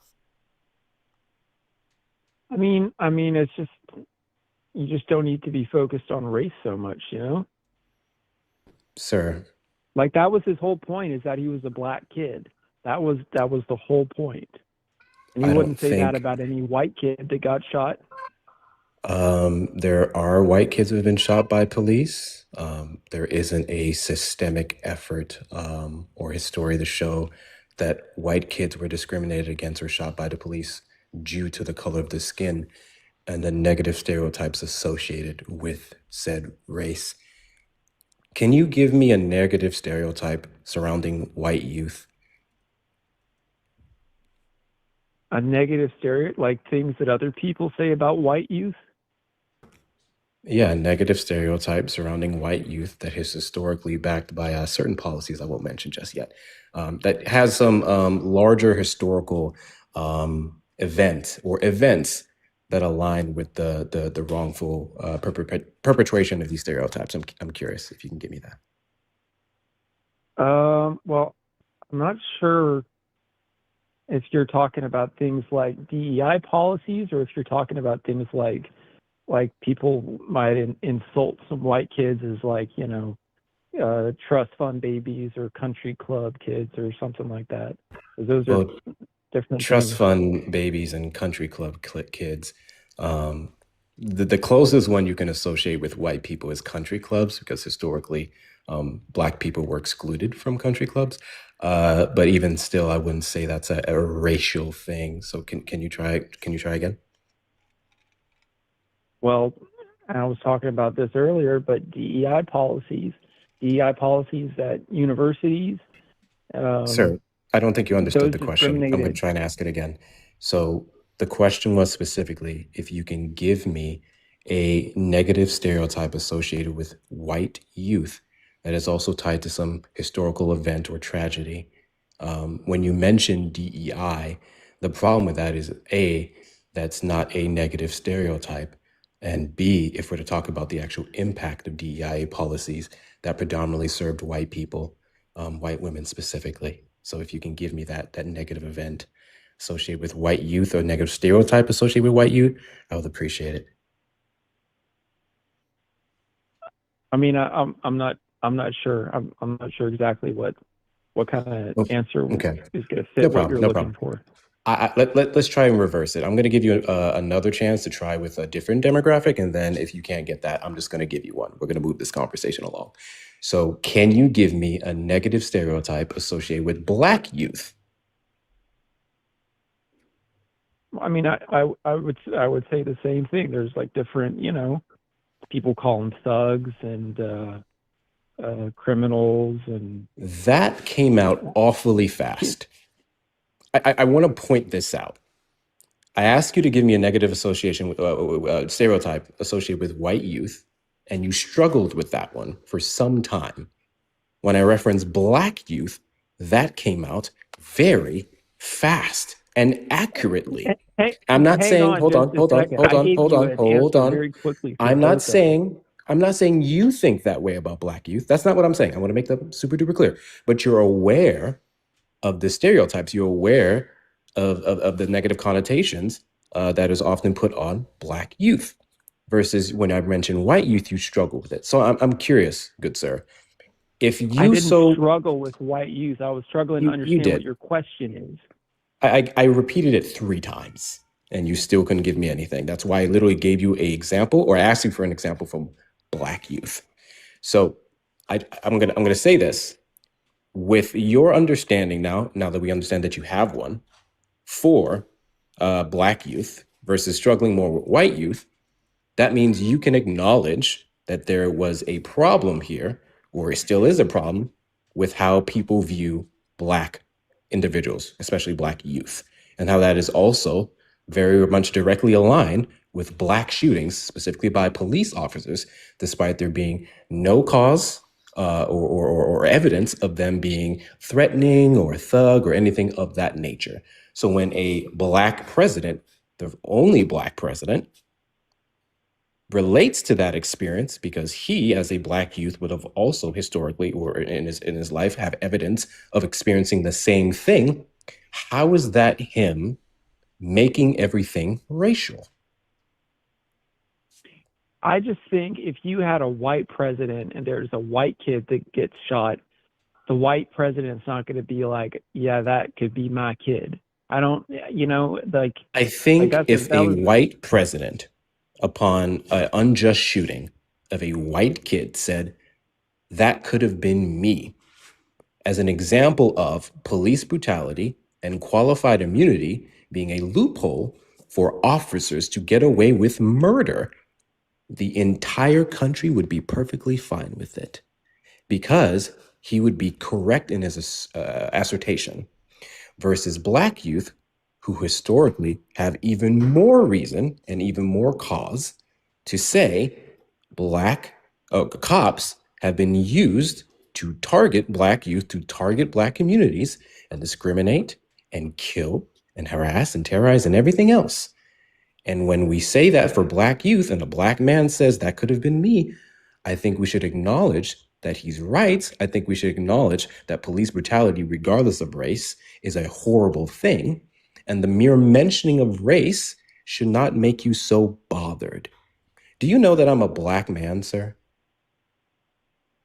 Well, since I'm not looking at you, I can't tell who's who. I have no idea what you are. Got you. So I'm a Black guy, okay? I'm a Black guy. And what that means is nothing. That's it. I'm just a Black guy. I'm just a person. I'm just a human being. I got just like everyone else. So if you mention that I'm Black, do you know what that would do to me? Nothing. It wouldn't impact me negatively, because you'd be acknowledging a truth. And when we have data that supports the truth about how Black people are treated, especially, I don't think I need to go over our history with you, because I really don't think we have to go down that route. Then the mere mentioning of that isn't bad. It isn't anti-white or anything of that nature. Did you know, and I'm going to land my plane here because I didn't mean to take over y'all. You're fine. Did you know that the director for the Smithsonian, Museum, this week is going to go in front of 2 committees in Congress, And the reason why is because the Trump administration is targeting them for some displays in the Smithsonian Museum. I want to ask you a question. What do you think those displays are that the Trump administration finds the need to question a museum about?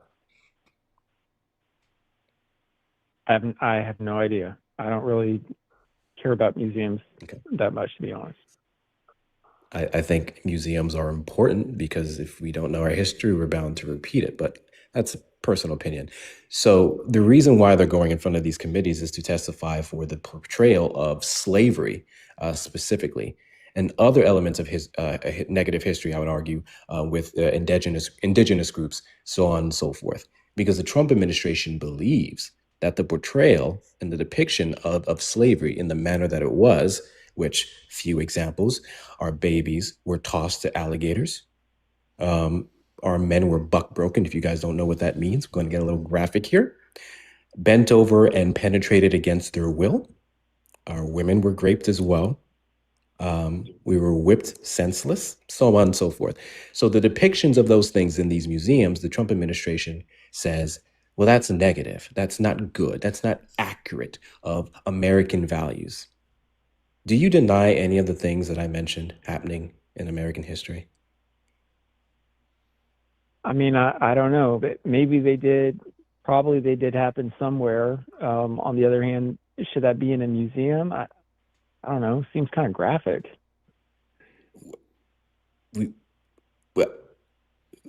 Is World War I and II depicted in museums? Yeah, but not not graphically. Bro, what the fuck? What? I don't know. You're giving this to me right now. I don't know anything about this. Of course you're going to argue and say whatever Trump's doing is bad. Maybe it is, but maybe unlike you, I'm willing to give him the benefit of the doubt for a second at least. Yeah, so war is graphic. Hell, I'll go and say this. The Bible is a graphic book. That didn't stop Texas and many other states from trying to cheat. So I find it interesting what's too graphic and what's not. Honestly, I rest my case right here. I want to give the show back to these fantastic individuals here. But this experiment was very fun. Unfortunately, I do not have a reason to go take back to my study and rub in my liberal friends' faces about how Obama was actually divisive. It sounds like he was divisive for existing while black and mentioning that blackness, which I think is a really sad existence to be in when we can't talk about integral parts of our identity without it being, quote unquote, in your face. Nemo, Matt, y'all have a fantastic night. Good luck with whatever this is. Thank you, friend. We appreciate you. For anyone who is wondering, that's our friend Hector. I wanted you guys to be able to see what a gorgeous man he is. Yeah, caller. I don't know that one didn't. I guess that one didn't work. Anyways, what do you mean that one didn't work? Never mind. Anyways, going back to what we were talking about before. Yeah, W's all over the place for Hector. Absolutely. Anyways, Ronald Reagan. Because I know you were concerned about the.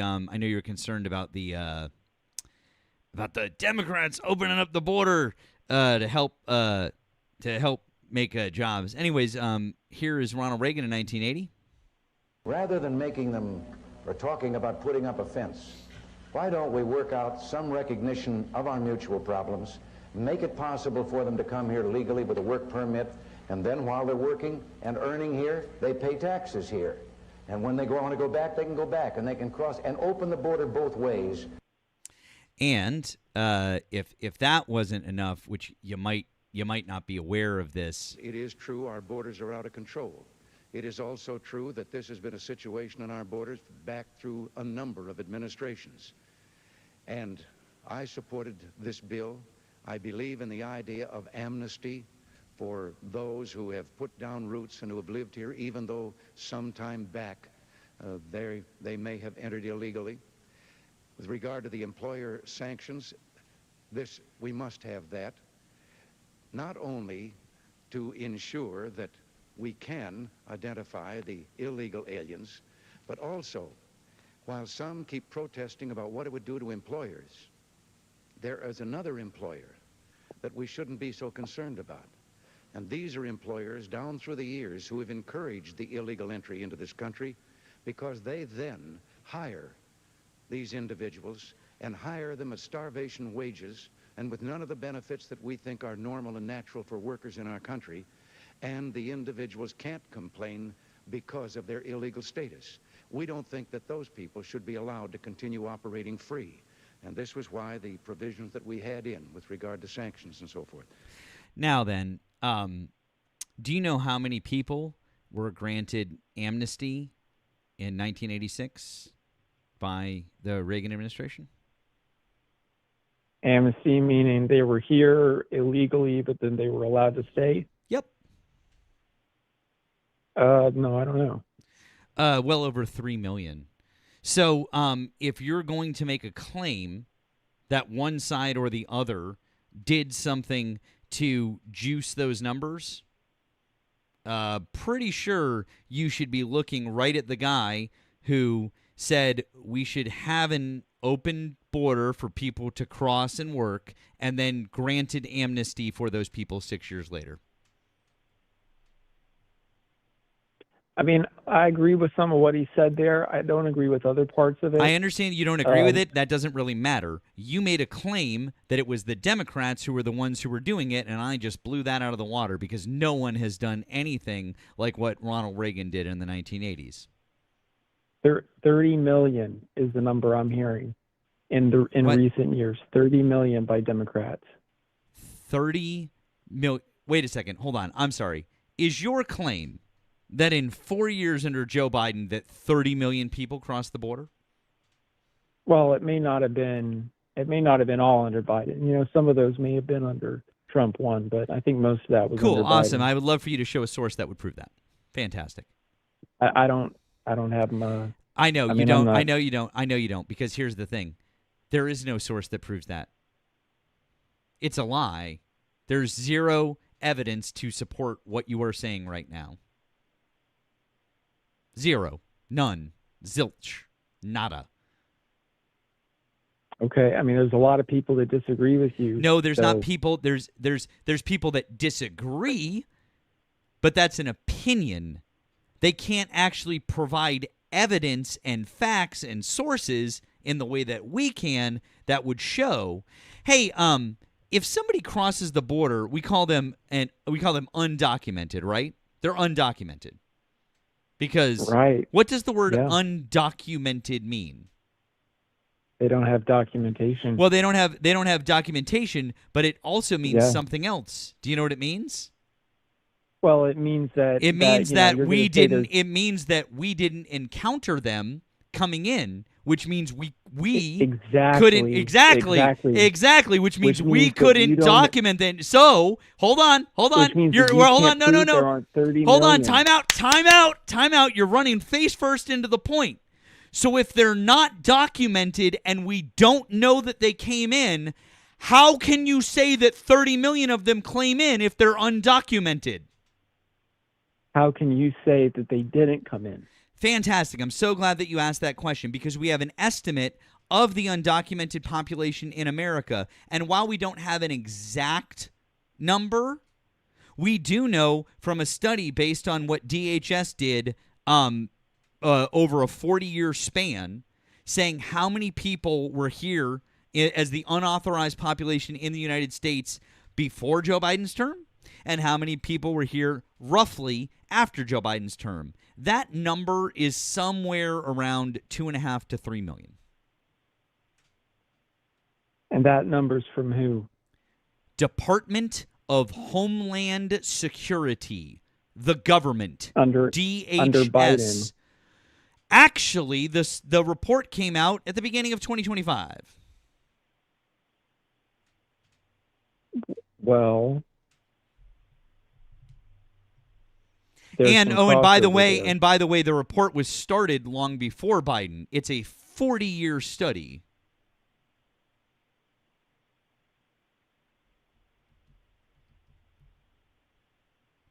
Okay, I mean, look, data doesn't capture everything, man. You But can't you were capture listen, everything. listen, dude. You're just completely and utterly fucking lost in this conversation. You have zero information. You provided zero facts. You're just saying things that you've heard I'm on trying to fucking keep up Fox with News. where you're Dude, taking me from point there to is point. there's literally nothing that you've said that is factual or that you can back up with facts. You have zero facts. What I don't have is I don't have somebody helping me do research live. I don't need someone helping me do research live either. This is literally everything that I'm saying to you and everything that Nemo is saying to you is literally off the top of our fucking heads. We know this information cold because we talk to idiots like you 5 days a week or more. And we hear these bullshit. Oh, I'm so sorry. Did I offend you? My bad. You're the person who wanted to be a bigot earlier about transgender people, and then you said some fairly racist stuff earlier to my friend Hector. But we'll just gloss over all of that shit. That was racist? We'll just gloss over that. I really just don't even want to get into it anymore. The bottom line is that every single thing that we've brought up to you, we can provide sources for and data. You cannot. You cannot. I would ask you to show us that 30 million people came into the country. Show us that 20 million people came in. Show us that 10 million people came into the country. You will not be able to. There is zero evidence, not from CBP, not from DHS, not from any government organization, not from any independent organization. None of them will be able to show that information to you. You'll never find it. Because we've asked and we've asked and we've asked, and no one has ever been able to show us that fucking information. The only thing that you have is your opinions from watching Fox News or whatever the fuck it is, or wherever the fuck you get your information from. I don't know, a YouTube channel, whatever, because you just keep repeating. I get my information from a lot of sources. Well, whatever those sources are, it's the same bullshit that we hear from everyone else because they're all lies.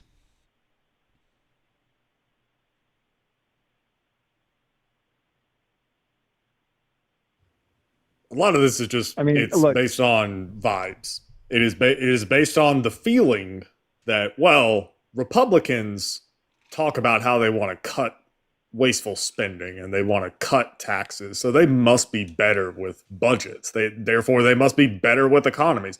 That's the feeling that you're rolling with. That's the feeling that you've been taught. That's the feeling that most people have whenever they aren't engaged in politics that much, where they're like, well, I'm socially liberal but fiscally conservative. Why are you fiscally conservative? What does that mean? What does fiscally conservative mean? What, that you're frugal? That you're strict with budgets? Because Democrats are pretty fucking strict with budgets. Democrats are better stewards of the economy. We know this. The data shows this.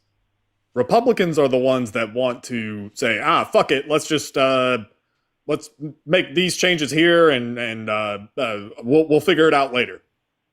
Because if you really want to talk about budget discipline and you want to use the analogy of a household budget, okay, so assume that you have a budget of, I don't know, $1,000 a month. Let's say that your spending is $1,000. Your income is $1,000. You break even every single month. $0 in profit, $0 in debt. Okay? You break even. Okay, cool. Well, number one, the only time that we've had anything close to that, we had surpluses actually under Bill Clinton 3 in a row. But anyway, let's assume that your budget's $1,000. The way that Democrats will approach that is they're like, well, our budget's $1,000. We need to take on more expenses. We have to pay for some other stuff. So our expenses need to go from 1,000 to 1,200. But we're going to get that $200 difference from here. And then they do that. Republicans, the way that they do it is, okay, well, we are going to increase our spending. So we are going to increase expenses. And we're also going up to 1,200. But we are also simultaneously going to cut our income, aka taxes. They're going to cut taxes the way that government makes money. The primary way that the government gets money for the budget is through taxes. And Republicans say, let's reduce that revenue stream. Let's make it smaller and also increase the budget at the same damn time. That makes no sense at all. Because that is them saying, let's put it on the credit card. Fuck it. And the argument from Republicans is, well, yes, we're cutting taxes. However, it will stimulate the economy, and then that will lead to higher revenues overall. So it'll actually end up working out in the end. Except we have long-term studies on this. The idea of supply-side economics, the thing that Ronald Reagan ushered in.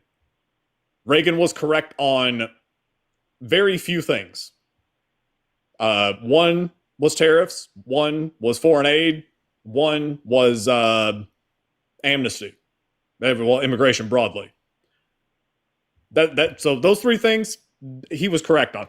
Everything else, he was literally the devil. So he ushered in trickle-down economics, supply-side economics. Cut the tax. Built the military. He built the military? Yeah. We didn't have the military before Ronald Reagan? He built it a lot better than it was, defeated the Soviet Union. Republicans. Oh, okay. To beat the we never went to the war. We never went to war with Soviets. Because they knew they couldn't win. No, it was because Gorbachev was actually pretty chill, all things considered, whenever it came to the whole war thing. Gorbachev was pretty diplomatic on many things. They call it the Reagan buildup for a reason. The Reagan buildup. Okay. I mean, you're also telling me that he jacks up military spending. Okay, cool. And what did that get us? It got us the Cold War. We won the Cold War. We didn't do that because of military spending, dude. We did that because in the 80s, the Soviets were in Afghanistan, ironically enough. They were at war in Afghanistan, spending bukus and bukus and bukus of money and people and hardware in the mountains of Afghanistan. That is what it was. Plus Chernobyl, plus, economy not really doing that hot during that time period. Look, that brings me to a good point. If you're going to turn this into a conversation about communism, the point is, man, there were a lot of contributing factors to the dissolution of the Soviet Union, and it wasn't just Reagan spent money on the military. It wasn't that, dude. It was not. No, I understand. That. Okay, well then there was no point in bringing that up. So again, Reagan ushered in the idea of trickle-down economics, and Republicans have run with it ever since. And the truth is that from the time that Reagan did it until today, every time a Republican gets in there, what do? They cut taxes. And what happens? A recession tends to follow. Reagan came in, cut taxes, recession hits. He had 2 recessions under his term. HW had 1. And George W. Bush had the big one. But again, Republicans come in, cut taxes, and jack up spending. Look at the debt growth under Ronald Reagan. Look at the debt growth under George W. Bush. I mean, how much money has been spent? I mean, I mentioned this earlier. $5 trillion. $5 trillion spent in the Middle East. And what have we gotten for it? You need to pair those tax cuts with, cuts to the spending programs. Ideally, biggest ones we have are Medicare, Medicaid, Social Security. I mean, you say that, and yet Republicans never do cuts for spending. Well, I think they should. They never do, so you're voting for the wrong people. That's my point. Fool me once, shame on you. fool me twice, you can't get fooled again. But, to quote George W. Bush, but...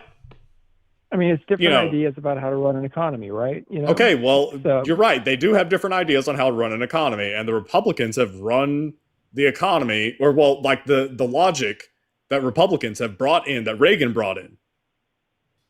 That ideology of supply-side economics and what's called neoliberalism, like free market capitalism, free trade, all that shit, right? Because Reagan brought it in, H.W. continued it, Bill Clinton put it on steroids, George W. Bush continued it, Barack Obama continued it, Donald Trump obviously continued that shit, Biden continued it. Like there has not been this shift away from that ideology. I mean, like, as far as what the difference is amongst them, when it comes to trade, there isn't really. When it comes to tax policy, Bill Clinton increased taxes a bit. Barack Obama did, and Biden tried. The other ones... Well, Democrats sent our manufacturing overseas. Did Democrats do it, really? In large part. I mean, Republicans... In large part. It, but, Oh, okay. Clinton was Are you about to say NAFTA? Are you about to say NAFTA? I mean, Clinton opened up China. Clinton opened up China. Oh my God. Well, he expanded our trade, and we sent a lot of industry over to China under Clinton. We did under Reagan too, bro. Yeah, but it like accelerated normalization of trade with China kicks off at the tail end of Carter and continues steadily through all of that. I mean, like, it really depends on how you want to start counting, because like there's the infamous saying, only Nixon can go to China. What was that about? Normalizing relations with China. Richard Nixon. Like, this goes back a while. But if you want to put like a clock on it, it really starts at, tail end of Carter. And it continues throughout Reagan, continues throughout Bush, continues. And again, that because the logic there was, hey, we're going to start trading with China, and that's going to lead to liberalization, and it'll defeat communism or whatever the fuck. That was the logic, right? And okay, I mean, like, yeah, that means that they're getting our jobs. But yeah, like, again, you want to say that Democrats are the ones that shipped them overseas. And again, if you are going to say NAFTA, NAFTA was architected by Reagan and George H.W. Bush. Bill Clinton just put it into practice. And I mean, quite frankly, Nemo, I think we have to give a huge shout out to George W. Bush, because China, if memory serves, and I could be wrong about this, they didn't get normalized trade relations and membership in the WTO. It was like 2002. It was like the beginning of the 2000s. That was 100% under George W. Bush. So, like, dude, you're just you just desperately want to blame Democrats for shit, and it's like, I'll blame Democrats for, like, there's plenty of things that I'll blame them for, but the things that you're trying to blame them for and pigeonhole them for is just not right. It's just not true. I'm sorry, I was wrong. It was 2001. It was under December 2001. Yeah, that was under George W. Bush. George W. Bush officially normalized trade relations with China, and that's when they joined the WTO. It was under George W. Bush, who was a well, nowadays who was a what? Rhino. He was a what? He's a rhino. He's not a rhino. He's a fucking Republican, you fucking moron. You're just a fucking disingenuous piece of fucking shit who doesn't want to accept the fact that he's been wrong about every fucking thing that he's fucking said, and he's gotten fucking... Shut the fuck up! He's just gotten fucking cooked on every single fucking issue, and we've sat here and explained every single fucking thing very fucking patiently and given you all of our fucking sources, and you feel you're a little fucking snowflake. Bro, learn to fucking read. Learn how to fucking source information, and whatever it is that you're getting your fucking news from, get it from somewhere fucking else, because whatever it is that you're reading is fucking false and fucking wrong. George W. Bush is a fucking rhino? Imagine saying that George W. Bush was a rhino.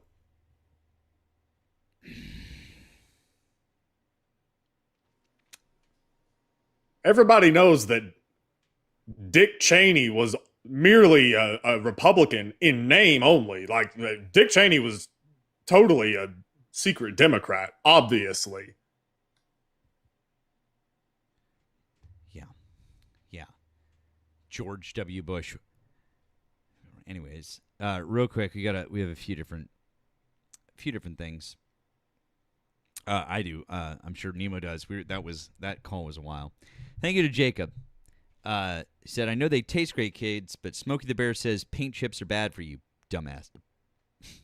Paint chips are bad for you. Thank you.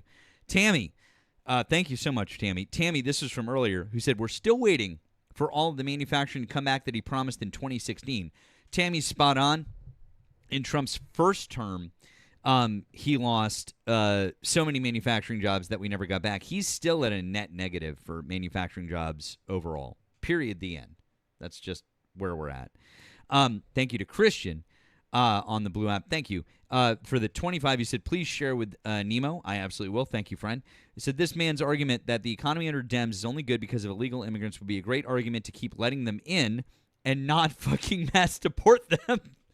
You know, I never thought of it that way. That's actually pretty good. Which one is it, good or bad? Thank you, Christian. I kind of fucking like that. I might use that one another time. Thank you, Jeff. Oh, excuse me. Thank you, Devin. I apologize, Devin. I didn't read it until just now. Devin, my deepest apologies. I'm so sorry about that. Hang on one second. Hi, thanks for calling the stream. Did you vote for Donald Trump? Did. Okay, can you hang on just 1 second for us? We'll get right back to you. Okay. Thanks. Okay, Devin, again, my deepest apologies, friend. I didn't get a chance to read the first part. I'm so sorry.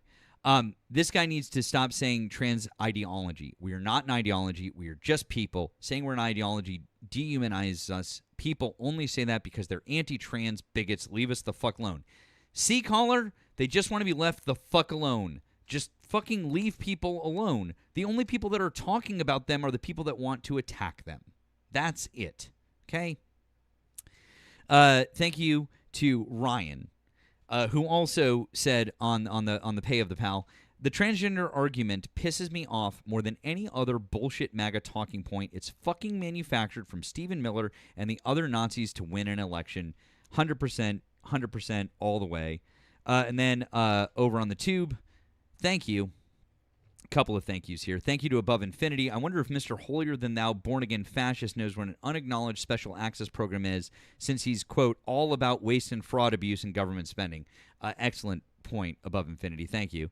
Thank you to our friend, Mr. Melvin. Thank you, Mr. Melvin. Good to see you, friend. It says, I don't know what is worse with this caller, his racism, his love for Trump, or his loyalty to the Republican Party and MAGA.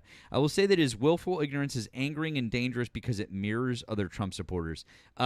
Mr. Melvin, you were 100% correct. And thank you, friend. Always good to see you. Thank you to Wesley, who said, Rap Torate is denying racism's existence in the chat. Time for them to call in and shut up. Hi, Matt and Nemo. Much love. Thank you, Wesley. Mods, you can mute them. Hi, thanks for calling the stream. Did you vote for Donald Trump? My call dropped, though. Oh, okay. Can I just have you, if I don't put you on hold, can I just have you stay quiet for just a second then, please?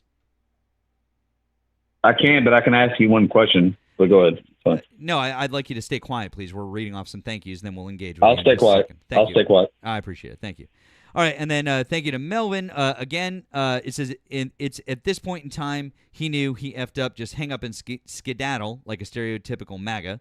Thank you, Mr. Melvin. And one more time, thank you to Wesley. It's better to keep your mouth shut and appear stupid than open it and remove all doubt. Mark Twain. That's a wonderful quote. MAGA should heed this advice. Much love. Mods, I did hope that you muted that person that Wesley wanted. Thank you. Thank you. If we do get that, Mods, please. Nemo, I assume that you've probably got some too, because that was a long call. Yeah, I got a pair from Tammy that go together. So I will say one thing that Trump is good at is convincing his morons to be afraid of transgender people and immigrants so they don't pay attention to him stealing from them. All Dems do is choose to treat all people as human beings, and these chuds think that's a bad thing. Thank you, Tammy. Appreciate that.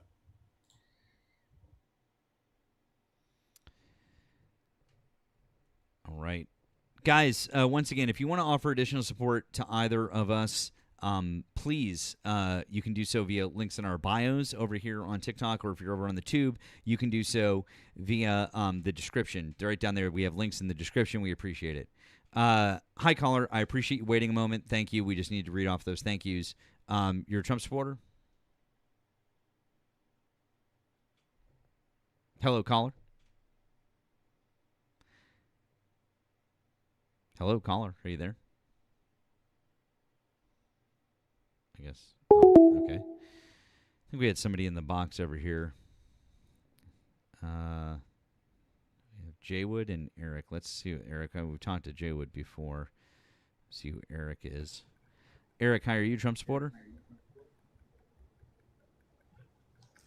Eric, hello. Are you a Trump supporter? Okay. And we've got Jaywood, who we've definitely talked to before. Jaywood, hello. How are you? Hey, I'm good. Is there a lot of people dropping off and coming on or something? I don't mean that in disrespect. Like, no, okay. No. What's going on? No, I mean I was just listening to the conversation. So. Okay. Did you have something you wanted to talk about, or? No, I'll hop off. Okay. Have a good night. All right, you too, man.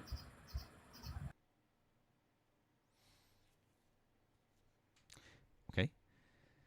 I think we got somebody else in the box. Once again, guys, if you voted for Donald Trump, if you're still a current Trump supporter, all you need to do is request up over here, or you can call in on the phone line over on the tube. That number is above my head, or it's pinned in the chat. Please make sure that you're following both of us here on TikTok. Please make sure you're subscribed to both of us on the tube.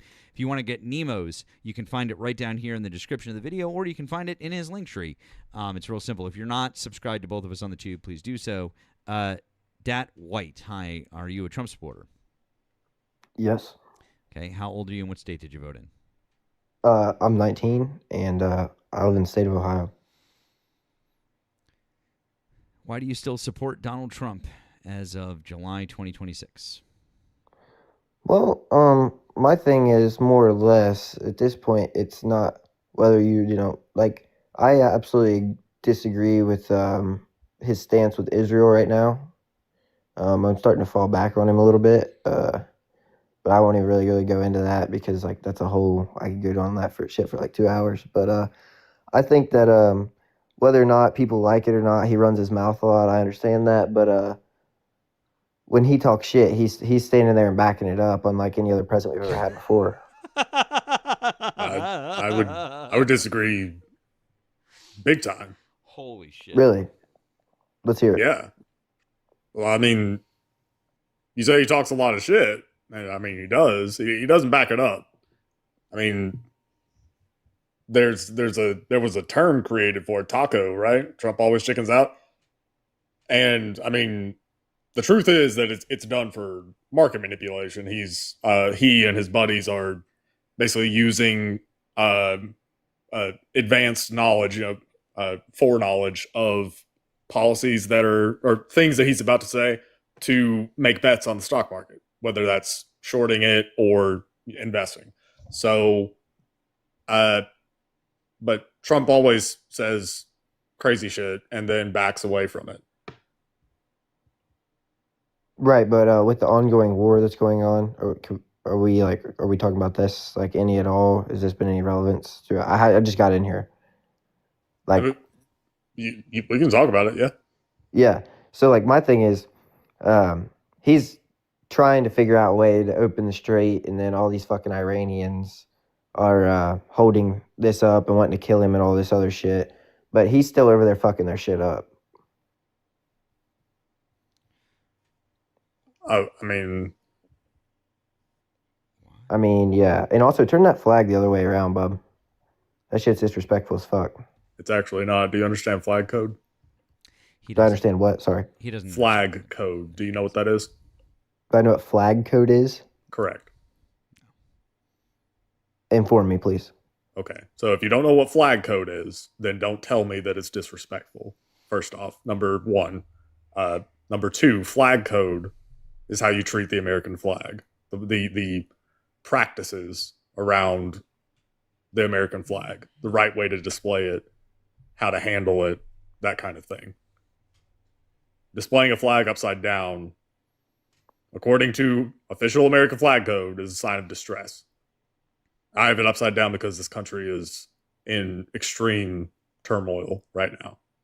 I'm not disrespecting the American flag. Yeah, what's your stance on all these illegal aliens coming in our country? Whoa. Hang on 1 second, bud. I'm gonna just time out here real quick. My neck hurts from that pivot. So are we going to talk about Iran, or are you realizing that you can't handle that discussion and you want to talk about undocumented people? So which thing are we going to talk about right now? We can talk about Iran. Oh, we can talk about that. Yeah. I was just curious because my neck hurt from that. So back to your point about Iran, you said that we're fucking their shit up. Does that include bombing schools? I think he should wipe that whole place off the fucking map. Oh, okay. Take their oil. You really don't know how that shit works, do you? Well, I know it's pretty fucking simple considering Israel. Well, when you have a simplistic view of the world, I guess it is pretty fucking simple. Well, it is kind of simple considering Israel just put out it wasn't a nuke, but fucking the biggest strike on anything since Hiroshima or some shit on Lebanon. Fuck, it's that easy. Boys, go over there with the B-2s, drop shit over there. Do you think that's a good thing? Do I think that's a good thing? Considering the fact that they're trying to kill our president and they're having all these riots and shit. Lebanon absolutely. Lebanon isn't trying to do that. What the fuck are you talking about? You boys watch CNN or some shit, huh? No, Lebanon isn't trying to do that. What the fuck are you talking about? Lebanon? I'm not talking about Lebanon now. I was just saying Israel. Why do you keep calling it? Why are you saying it wrong? It's not Lebanon. It's Lebanon. And if you I don't give a fuck what the simple. I do. If you can't say it right, don't say it. If you can't say it right, because you're so fucking stupid, don't fucking say it. Say it right. God damn, you're so fucking stupid you can't pronounce the name of a country properly. Lebanon. Slow down and pronounce it fucking properly. Try it again, kiddo. Come off mute and say it the right way. Lebanon. Fuck you. There you go. You can't do it because you're so fucking dumb you can't pronounce it the right way. God damn. God damn, you're so stupid. Are they all as stupid as you in Ohio or just you? Seems like we're all... Seems like the best part of you ran down your mama's ass crack. Oh, wait, he's in Ohio? Oh, God. Oh, man. That's on brand. That is on brand. It was either going to be Ohio or Indiana. Yeah. By the way, just to really illustrate your lack of basic fucking knowledge, how many people are in the House of Representatives?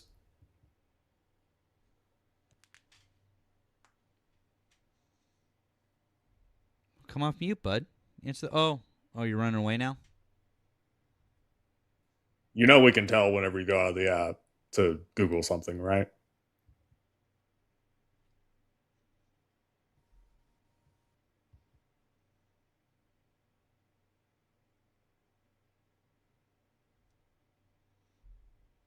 No, he's not going to Google. He's going to report.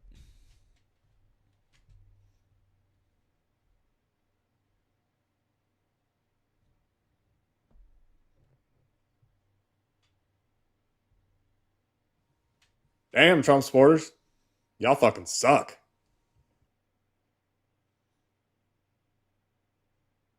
Yeah, get the fuck out of here, kid. He just want also that's just somebody who just wants to say provocative shit. No, he didn't run. I kicked him. Because that was clearly he was going to report or something like that. So yeah. All right, guys. Once again, if you voted for Donald Trump, you can hop in the box over here. You can give us a ring. If you have something more intelligent to say than we should just wipe them off the face of the earth and steal their oil, please give us a shot.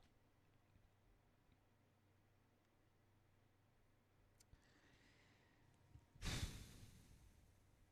swear to God.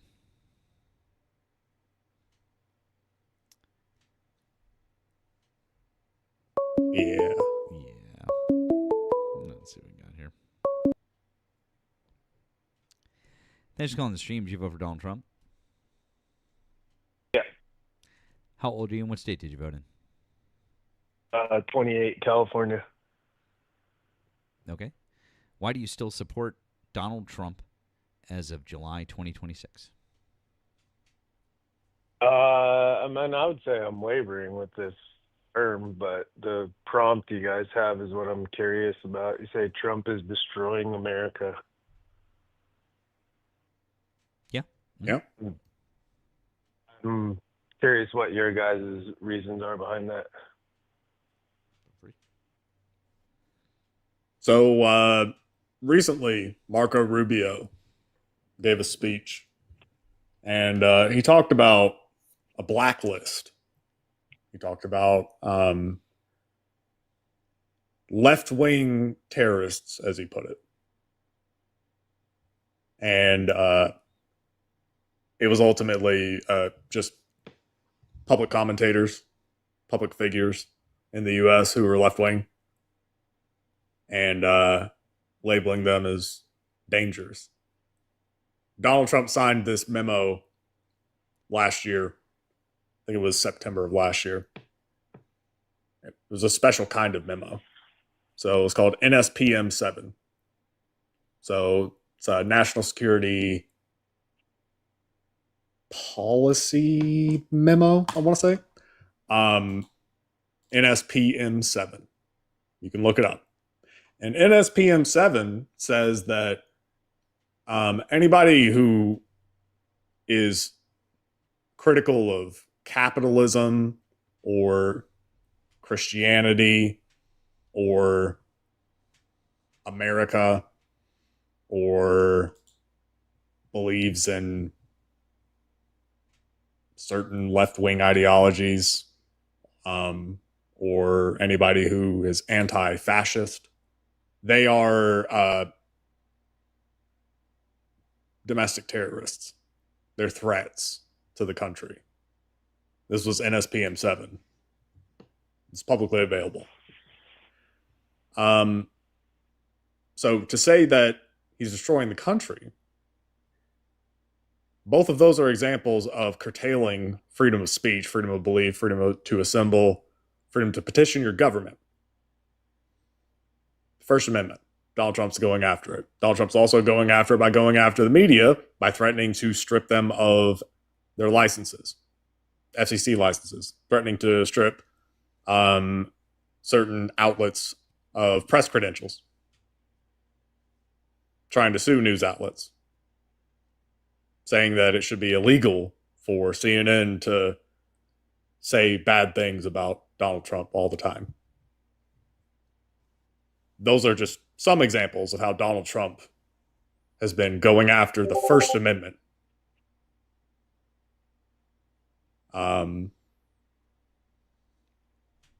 There are 26 other amendments to the Constitution. Yeah, no, I mean, I'm sure you have plenty of other reasons after that, I guess, to address that one first. And this is a legitimate question. I'm not coming on here acting like I know everything.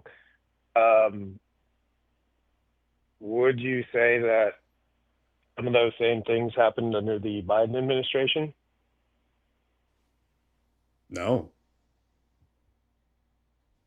Biden didn't sign a memorandum like in SBM 7 that said, hey, if you vote Republican, you're a domestic terrorist, or if you are pro-fascism, you're a domestic terrorist. But would you say, okay, that's fair. That's fair. Would you say that specific groups that would be considered opposition were targeted under the Biden administration? Such with as either right-wing ideologies, conflicts. Can you give me like an example? The Twitter files, censoring stuff about COVID, censoring right-wing voices. When did the Twitter files? News. Yeah. No, I know what you're talking about. As well. When did the Twitter files come out? I don't know. It was in 2020. It was tail end of 2020. That's when all of that had come out, because it was related to C-19, so it would have had to have been at least 2020. It was tail end of 2020 when it came out. And the Twitter files laid out examples of how Trump and Biden both approached Twitter at different points to say, hey, this thing right here violates your terms of service. You should take it down. And, you might say, well, hey, that's not fair, because that's, censorship. One, Twitter's a private company, right? Two, in 2020, Biden was a civilian. He was running for president. He was not in the government. Donald Trump, however, was the president of the United States of America. And when his administration approached Twitter, that is the federal government coming to Twitter and saying, hey, Twitter, get rid of this tweet. Now, see, that, to me, that is more censorship than Biden or the Biden campaign running for president at the time and saying the same thing. Because one is the federal government, the other one is not. Yeah, I don't disagree with that at all. I may be wrong on this. You can correct me if I'm wrong. I was under the impression that there was congressional hearings like as recent as like 2023 or 2024 where more information was coming out about under the actual Biden administration, more of those things happening as well. You'd have to give me some more specifics on that one. But I mean, again, the broader point of like Twitter being a private company and getting rid of tweets or whatever, that's within the purview of Twitter. It's not being compelled. That's the important thing.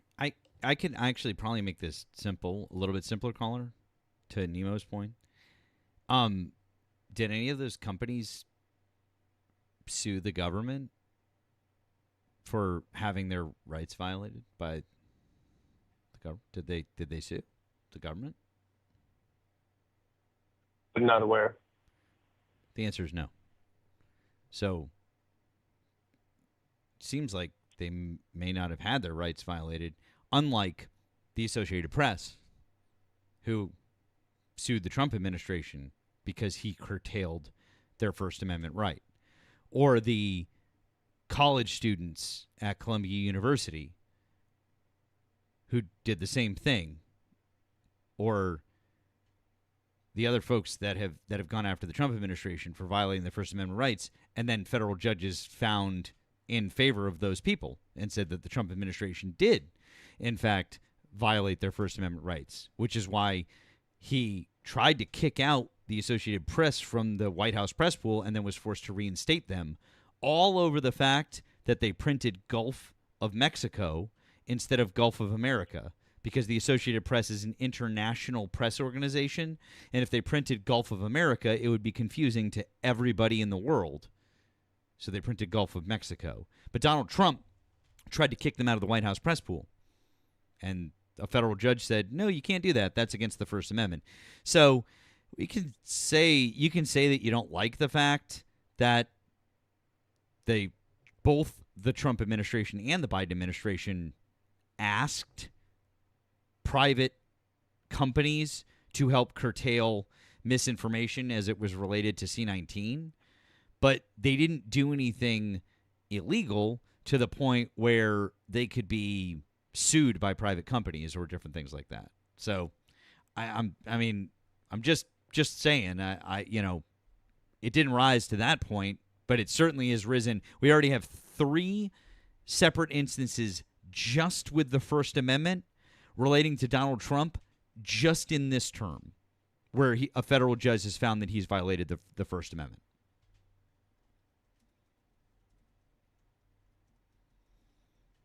Yeah, I mean, that's dumb. I'm not going to argue against that. Like, I know I'm not asking you to argue against it. I'm just saying that when you look at it from that perspective, whatever happened, whatever your opinion of it is, it couldn't have been that bad because those companies would have taken a recourse against the federal government, which they didn't. Yeah, I understand. That's all. That's all I'm saying. Thank you guys. You know? Yeah, thank you guys for walking me through that. I appreciate it. Sure. So, as far as the broader point that Donald Trump is destroying the country, there are these bedrock principles that the country is built on. One of them is freedom of speech. And Donald Trump built his entire political career off saying fake news, off going after the press, going after a free press.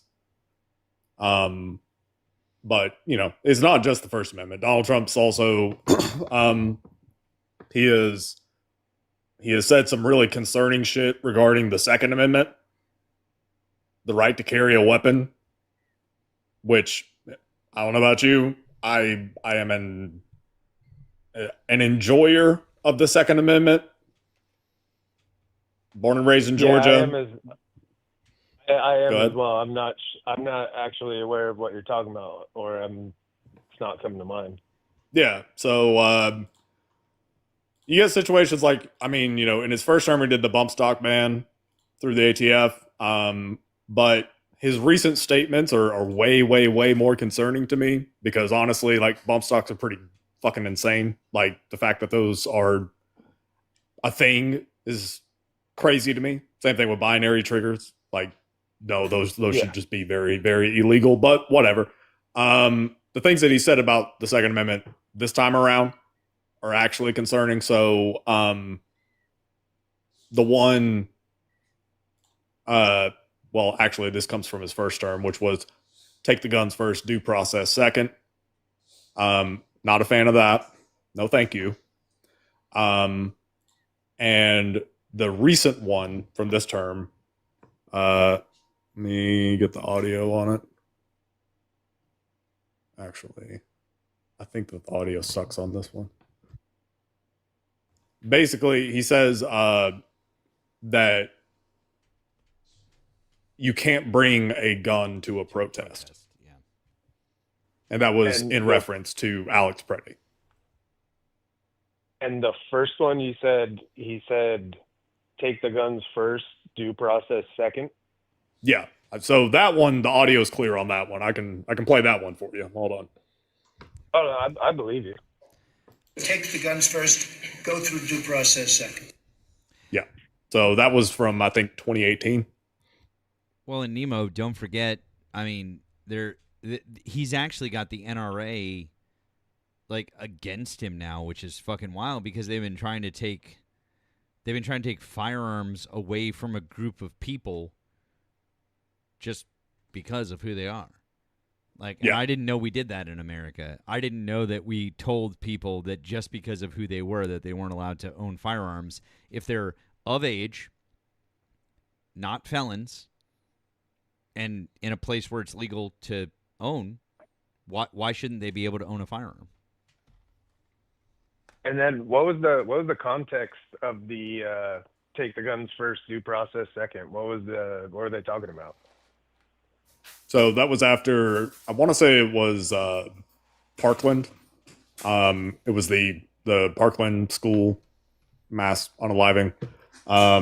So it was in the wake of that. At the time, Pam Bondi was the AG for Florida, so she was the attorney general there. She had come up to meet and do like a press conference kind of thing. It was like a roundtable meeting with Trump in his first term. And she was basically describing red flag laws that exist in Florida. And Donald Trump went on to say that, which that's not really how red flag laws work. So he was basically disagreeing with her and saying, well, we can do what you're saying, but take the guns first, due process second. Yeah, I mean, I agree with both of you guys on both of those instances in particular. Yeah. So, those are examples of Donald Trump saying some really, really fucking concerning things about the Second Amendment. And, obviously the NRA, which the NRA generally has been, a more right-leaning in the last, 20-something years. But the NRA came out and said, no, you cannot deny people of their Second Amendment right just because they belong to a certain group. That's not how that works. If they're American citizens and they're not criminals, you can't do that.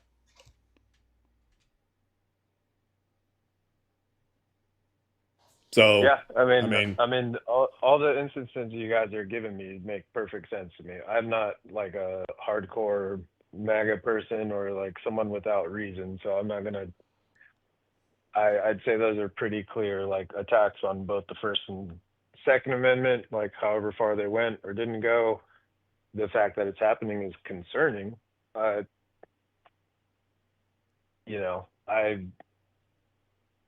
think that Nemo, you're probably, both of you guys probably know a lot more history on this stuff, but are there clear instances in the past that you could point to from both parties where instances like this occur throughout different presidencies? Are you talking about, if you don't mind, I want to clarify what you're asking us. Are you talking about constitutional violations in general, or are you talking about the Second Amendment? I guess in general is probably an easier approach. In modern U.S. history, nobody has violated the Constitution in the manner that Donald Trump has or with the frequency that Donald Trump has. That's not to say that other presidents haven't done things that have violated the Constitution, but, generally, if a president is found to have done something to violate the Constitution, it's usually not with the express purpose of violating the Constitution oftentimes, or it's because they wrote an executive order. For example, it's like Joe Biden trying to get rid of student loan debt, right? They shot him down. They shot him down on that. Now, he was just trying to get rid of student loan debt. I don't think that his intention was to be unconstitutional, but they were like, well, you can't do this. So fine. But when you look at Biden's presidency, just since it's the most immediate example, you're not going to find 3 examples immediately in 1 year where the Biden administration violated the First Amendment, for example. You're not going to find a bunch of due process violations where they violated the 5th and 14th Amendment, because we've got those too. You're not going to find that they sent a memo out to a government federal law enforcement agency telling them to ignore the 4th Amendment to the Constitution, illegal search and seizure. So I think that in modern U.S. history, you will not find another one until you get back to Eisenhower. And Eisenhower did Operation, well, do you know there's a pretty derogatory term for somebody of Mexican descent who is an immigrant here because they swam across the river, the Rio Grande. Okay, there's a derogatory term for that. Okay, about their backs being. Yeah. You know that term? No, yeah, that's I'm awful. From California. Half my family is Mexican. So that's an awful term. But guess what? That was the name of the operation that the Eisenhower administration ran to deport people, and they deported U.S. citizens. So, I mean, like that one was pretty terrible. And then you could look at FDR with the internment of Japanese American citizens, also equally terrible. And then of course, I mean, there are other things as you go back, but I'm talking about in modern U.S. history. No president has violated the Constitution in this manner or with this frequency. It's just we can't compare it to anybody or anything. Yeah, I think there's obviously some of those that I'm not entirely aware of. Again, I'm trying to be transparent about what I do know and what I don't. But I mean, it makes sense. I'm not, I get where you guys are coming from. How do you guys feel about like geopolitically what's happening under the Trump administration?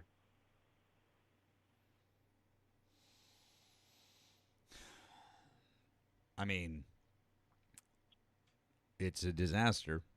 I mean, we're destroying our long-term relationships with allies.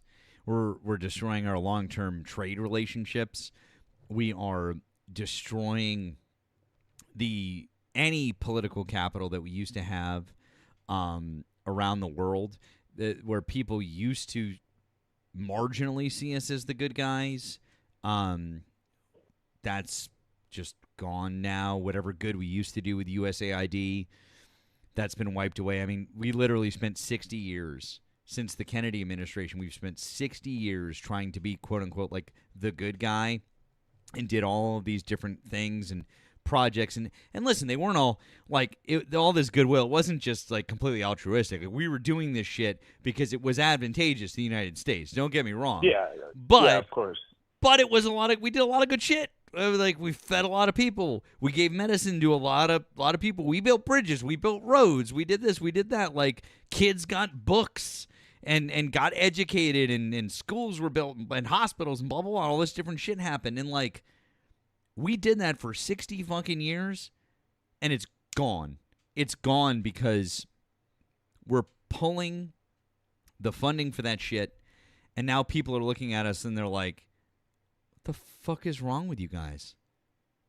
Like, fuck you guys. This is fucking awful. Because you're leaving us high and dry. Like, you're stopping programs that were super important. There were programs where they just pulled doctors, like, in the middle of medical shit that they were doing. There were people that were getting important life-saving medications that they all of a sudden just got stopped. There were foods food programs, excuse me, that in different things that aid just got stopped right in the middle of. Like, all of a sudden we're the bad guy, and then who steps in? Well, China. China will come in and build that bridge for you. China will come in and help you out and give you the food. They'll do it, and so now they're going to be the world standard bearer. Now they're going to be the people that they look to, and that are going to be the ones that are wielding soft power all over the world. So I think it's really unfortunate that we spent so many years building up that reputation around the world only to have it just completely fucking destroyed in about a year. I mean, yeah, that's interesting to me because I think most Trump supporters would take the opposite stance of what he's doing is to, like, essentially reverse the timeline of the rise of China and the decline of U.S. by essentially through all these different means, Venezuela, Iran, and then Cuba next, all kind of limiting China's ability to operate the way that they traditionally have. And so I see exactly what you're saying, is that it's actually going to increase China's soft power and economic strength across the globe. And I think most Trump supporters would see it as the opposite, as he's essentially going to war to stop that from happening. Yeah, I mean, I understand what they're trying to make that argument, but forget the soft power thing, right? Forget USAID, forget all of that stuff. Just look at what's happened with tariffs. Just look at what's happened with trade. He's pushing our trading partners to China. Canada, more people in Canada have a favorable view of trading with China than they do of the United States at this point in time now. That's absurd. Well, Canada should be one of our best trading partners. I agree with that, but the one thing I would say, and again, you guys are probably far more knowledgeable on this than I am, but it seems that Canada isn't doing a great job for Canadian people at the moment either. And like, seems to me that they're kind of far enough left to where they would want to align more with China anyways. So that kind of makes sense to me. Well, it doesn't make sense. They want to trade with us. It's more advantageous for them and more financially profitable for them across the board to have free trade with us, or something akin to free trade with us. I mean, there is a reason why that would make more sense across the board for them and for us. It's because they have shit that we want. We have shit that they want, right? I mean, it's just it's basic shit. You know that we get 30% of all of the lumber that we use from Canada? Yeah. 30%. Yeah. I mean, that's an insane amount of lumber, right? We also get the majority of the oil that we import. Of the imported oil that we get, the highest percentage comes from Canada. So, like, we're talking about a huge amount of trade. There's no reason why we should be trying to push them away. There's no reason why we should be trying to get better trade deals. Like, there's nothing about our trade with Canada that was so bad that we needed to do this. There was nothing about our trade deals, quite frankly, all over the world that we needed to do blanket tariffs on everybody all over the place. If you don't like a trade deal with another country, focus on that country. Negotiate with that country. Talk about what you can do and use diplomacy. You don't just slap blanket tariffs on 200 countries around the world and go, all right, deuces, I'm out, call it a day, which, by the way, 85% of those were illegal, or whatever it was, 70-ish or 70-some-odd percent of those tariffs were illegal anyways, because the Supreme Court said that they were. And our trade court said, our federal trade court said that they were as well. So couldn't even do it. It's like, so we literally put a bunch of tariffs on all these countries that were illegal to begin with, and then they ruined our trade. They ruined our trade relationships with all these countries. They jacked up prices for Americans. Tariffs are inherently inflationary, so they've caused more inflation, right? So you've got inflation rising. You've got just prices in general across the board. I mean, I understand that's basically inflation is what we're talking about, but you know what I mean, because the companies have said that that's what's happening, and then we're ruining our trade relationships with these countries. I'm not against tariffs necessarily, but blanket tariffs just never work. You do targeted tariffs on specific industries within specific countries if you want to be protectionist about certain things. That's how it works. It's the only way it works. Do you think that, I don't know the correct terminology, like if, like soft power is obviously not the word for it, but do you think that creating so much chaos amongst like certain allied countries, that the desired outcome would be more unrest in those countries to actually change the regime to something that aligned better with the Trump administration? So like when we see like the wave of like right-wing people being elected across South America, across Europe, like, do you think that, again, soft power isn't the right word for it, but do you Yes. think that was a desired outcome of the Trump administration? I do, yeah, absolutely. Because they, you know why I know that is because they've said it. They've made it clear that they want the far right to win everywhere. They wanted Bolsonaro to win. They wanted Orban to win again. They wanted, and they think that that's good because they see those people as their allies, and they want it.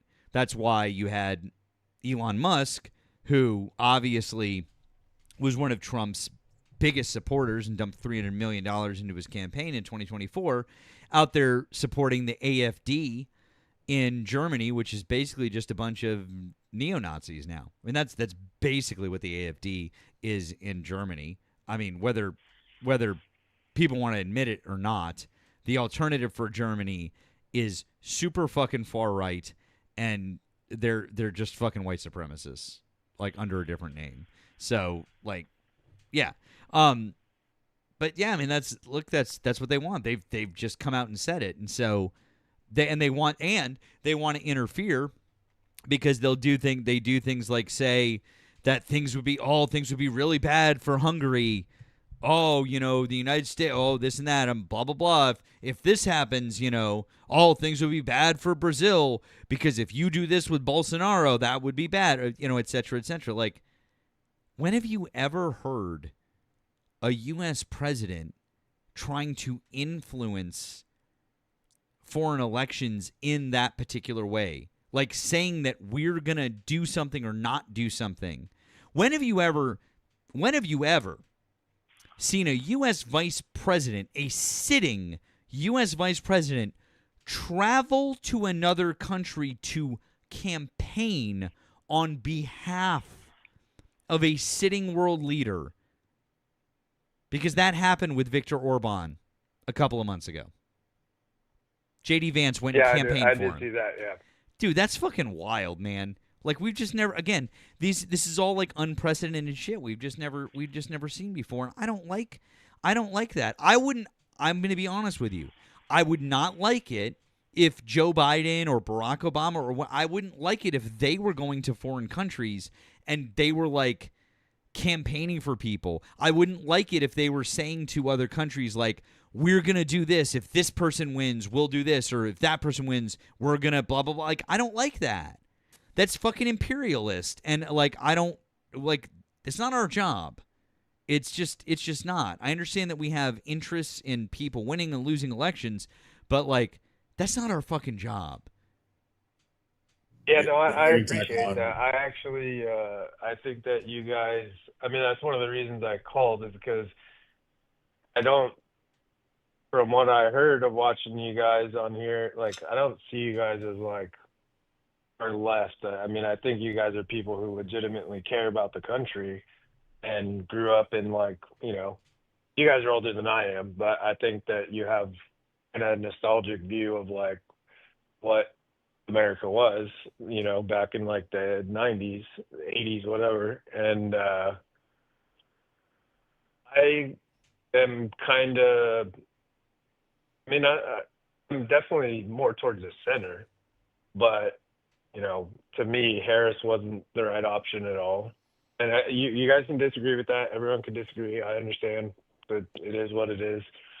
Um, do you guys think that the European Union and Canada, for example, were going way further left than you guys would actually support?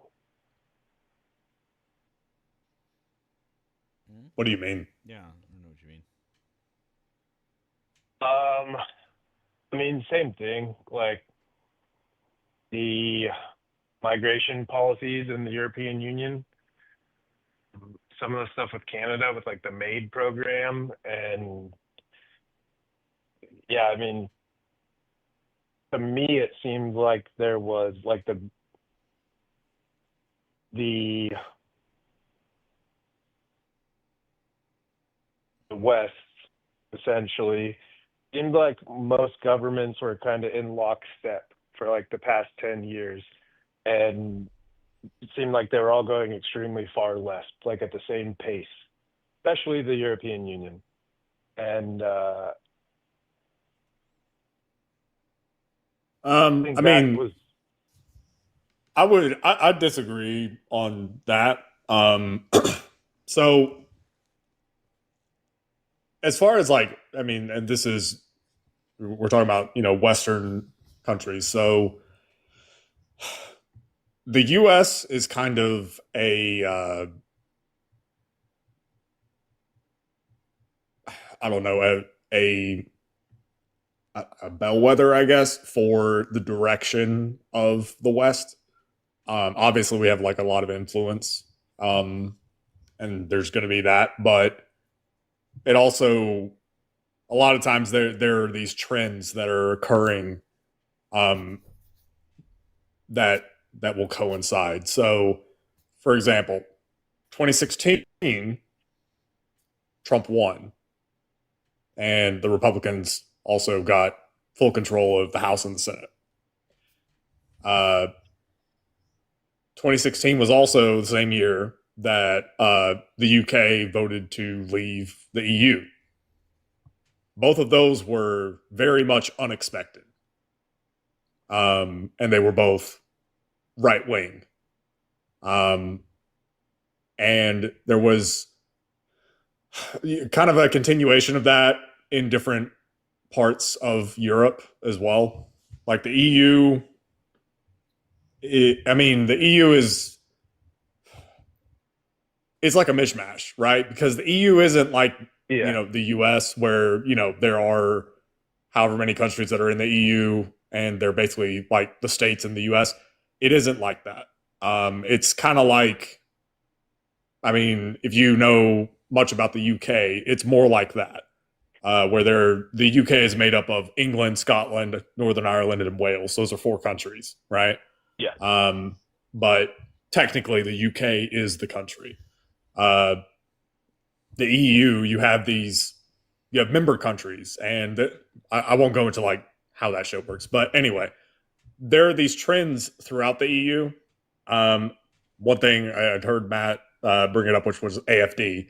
So AFD, which is alternative for Germany, that's what it translates to. They're basically modern day Yahtzees, which that's saying a lot for Germany, because Germany has explicit laws on the books about that type of shit. Like, they are by far the strictest when it comes to anything that is close to Yahtzee BS. And the AFD, well, yeah, they're pretty much modern day Yahtzees. Okay. You have these right-wing movements that exist all throughout the West, right? If anything, I would say that the West has kind of been trending more right-wing over the last 10 years. We're starting to see more nationalist ideology spring up throughout all the countries that would, I guess, make up, Western civilization, whatever you want to define it as. There are these deeper nationalist movements that are more skeptical of international organizations or international agreements that are more isolationist. They're hostile towards anybody that's not within the country itself, more xenophobic. We've seen that behavior spring up way more over the last 10 years. There are different reasons for it. And as far as, I don't know how we ended up on this. Canada might be the exception because I think that Canada's been relatively, I guess they've stuck with the Liberal Party for the most part over the last 10 years. But yeah.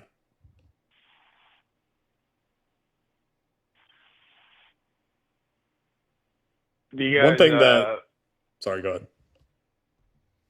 Do you guys worry about the same violations or the same direction, let's say post-Trump, right? Whether it's Vance or Rubio or somebody else. Do you guys worry that it'll go the same way, or do you think it will evolve? What do you mean, go in the same way? Like if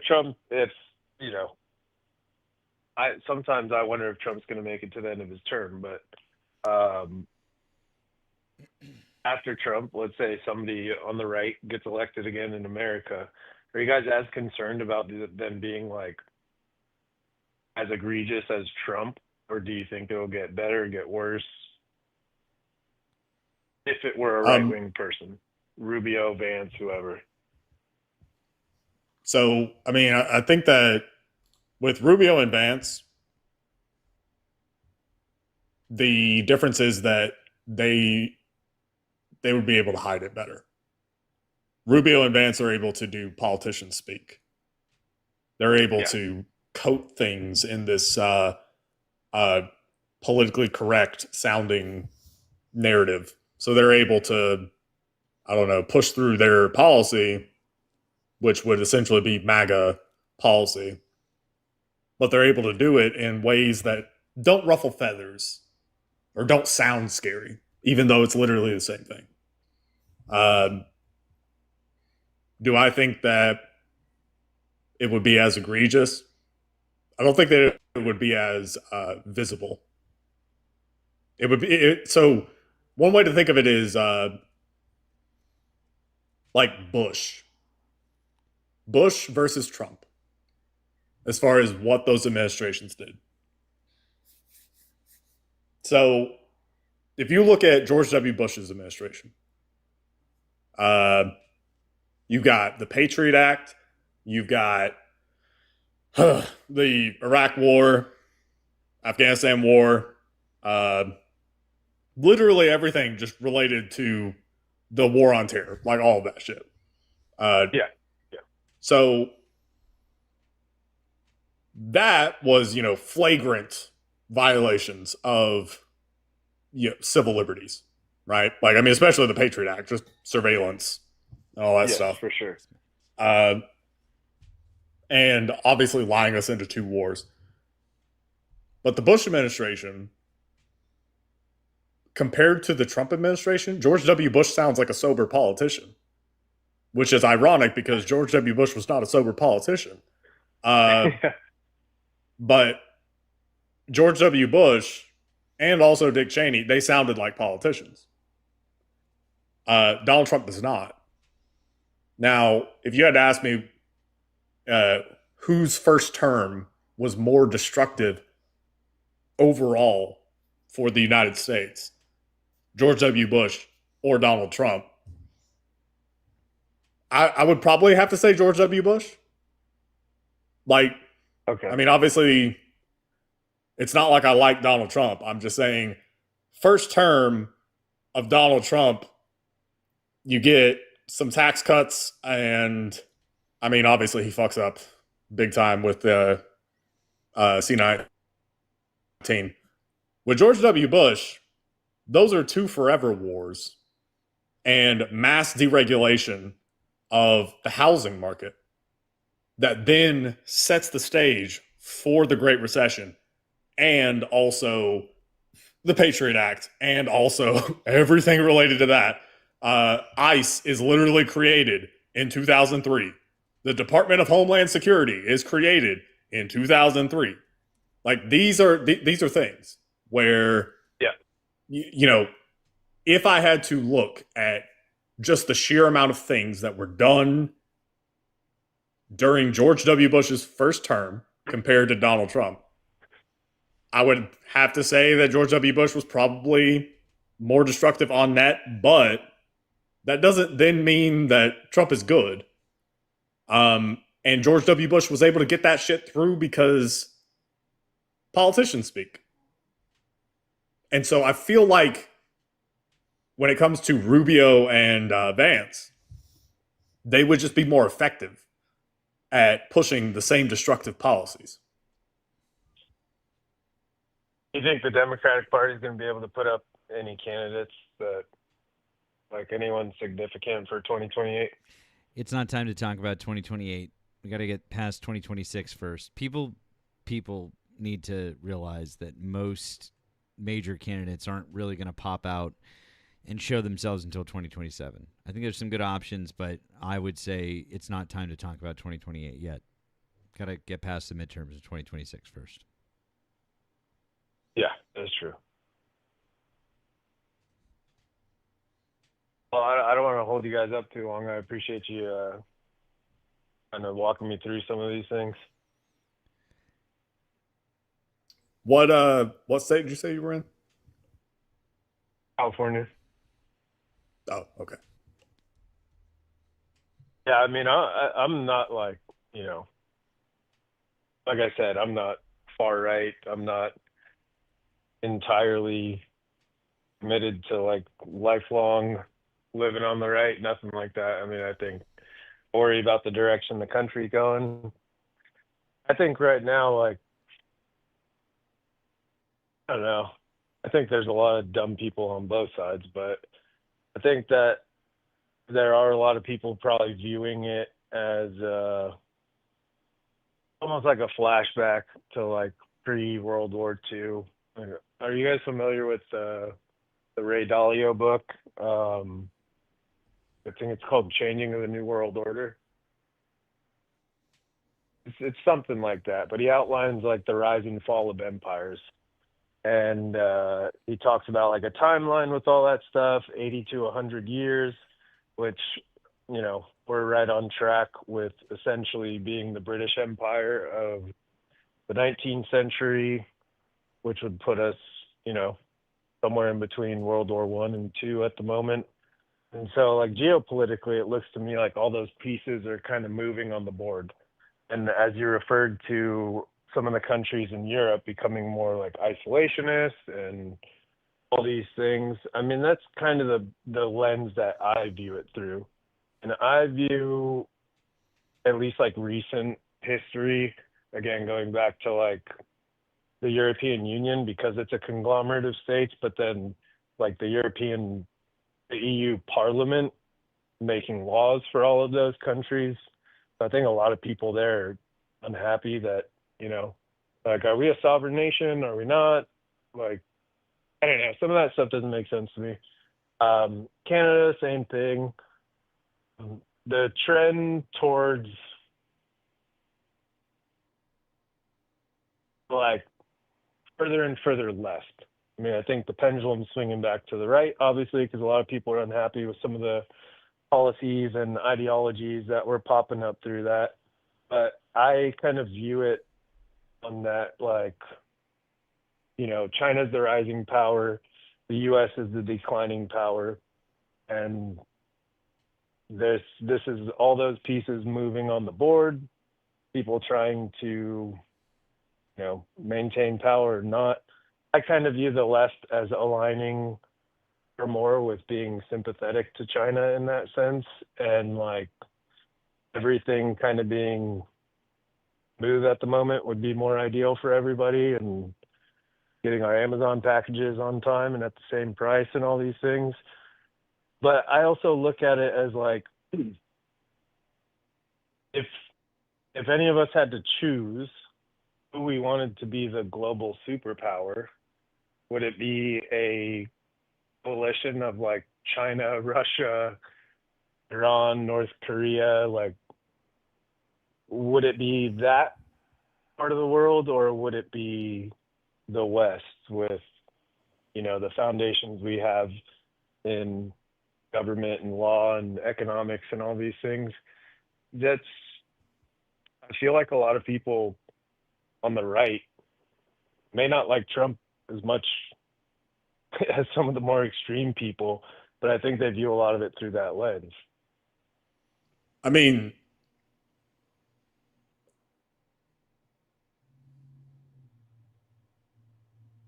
as far as the U.S., like trying to keep the U.S. as the global hegemon, that ship has probably sailed at this point. I agree. There are these inflection points in history, and so like if you look at the 1900s, at the start of the 1900s, the UK, they ran that shit. The British were top dog. The US was a rising power, but we were not top dog. The British were. By the end of the century, we were top dog. British, they were there because we said so. This time around, start of the 2000s, America's top dog. China's a rising power. Yeah. By the end of the century, I fully expect that China is going to be essentially where we were at the end of the 1900s. And there are these inflection points with that. So the inflection point with the 1900s, it was, World War One and Two. That was the major inflection point. There was this moment in time after where the UK kind of it became obvious that the British were not the ones running it anymore, and that was the Suez Crisis, which was just a thing that happened in history. Short version is America wanted one thing, the British wanted something else. It had to do with the Suez Canal, and America said, we'll just call in the debt. So yeah, that was like the moment of defiance. That was like, yeah, and the writing's on the wall. The British had to relent, and so it was at that point that was the moment where it became clear the British were not the ones running the shit. And so there are these inflection points. With the U.S. this time around, the inflection point was probably either the 2016 election or 2024. So like 2016 election, if Hillary Clinton had won, I know people have feelings about Hillary Clinton. She was a competent leader, and we would not have been in any number of situations that we ended up being in because of Trump. And then the 2024 election, if Harris had won, we would not currently be in the Middle East. Well, I'm sorry, in a war with Iran. And the same can be said with Trump. Trump campaigned on no new wars. He campaigned on no regime change wars. He campaigned on no forever wars. And then he did that. And I mean, the idea being, hey, we can't let Iran get a nuke. Iran wasn't about to get a nuke. Genuinely, they were not. And that's not to say that Iran is like the good guys or anything, because the RGC, the government of Iran, not good, not good, Yeah. not good to women, not good to the people. There's definitely been a lot of oppressive shit there, absolutely, and I don't like theocracies. Yeah. But also to say that it's our responsibility to change that, that's insane, because it doesn't work. We've tried this. We tried this with Iraq and Afghanistan, and with Iraq, it's barely working. You know, the government there it's really fragile. And Afghanistan, we went in going after the Taliban, and now the Taliban's running Afghanistan. Like, shit. With Syria, we went in to fight ISIS, and currently the leader of Syria is a former leader in Al-Qaeda.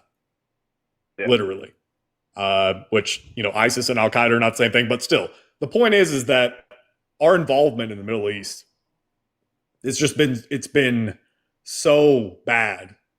It doesn't work. And so to say, yeah, we have all these examples of us failing at forcing, you know, Western democracy or whatever, to force it upon a country. We have failed so many times recently with it. So let's try it again with Iran. I mean, Iran is way different from Afghanistan and Iraq. Like, Iran's got the terrain and the weapons and the money and the resources. The same was not true with Iraq and Afghanistan. Afghanistan had the terrain, didn't have the government, didn't have the weapons. Iraq kind of had the weapons, but not really. And the terrain was fucking easy. So it's not the same thing. And Iran also has its little ace in the hole, which is the Strait of Hormuz. All that they have to do is pop off a few rockets every day at ships. That's all that they have to do. And as long as ships or companies think, hey, it's not safe to go through this strait, they won't. And that grinds a lot of stuff to a complete halt. It's not tenable. And that's why Iran doesn't even need a nuke. Because they have that. That is an economic nuke. Yeah. But Iran wasn't going to get a nuke or any of that. I mean, if anything, Iran has every reason in the world to get a nuke now. The reason they weren't going to get one before is because they didn't really trust us, but they were at least willing to work with us. They were like, okay, trust but verify, whatever. You know, we're going to cautiously try and do diplomacy. Because in the past, we have fucked them over. And then Donald Trump in his first term reneges on a deal, says, fuck it, nah, we're out, and then continues to lie to them. Like, for instance, was it Soleimani? The general. I think it was Qasem Soleimani. I think that was the general for Iran. He was unalived in Iraq in 2020. Yeah. And the reason that he was in Iraq is because we said, hey, you should show up here and we're going to discuss, you know, possible whatever related to the JCPOA. And so Soleimani went there under those pretenses, and then we bombed him.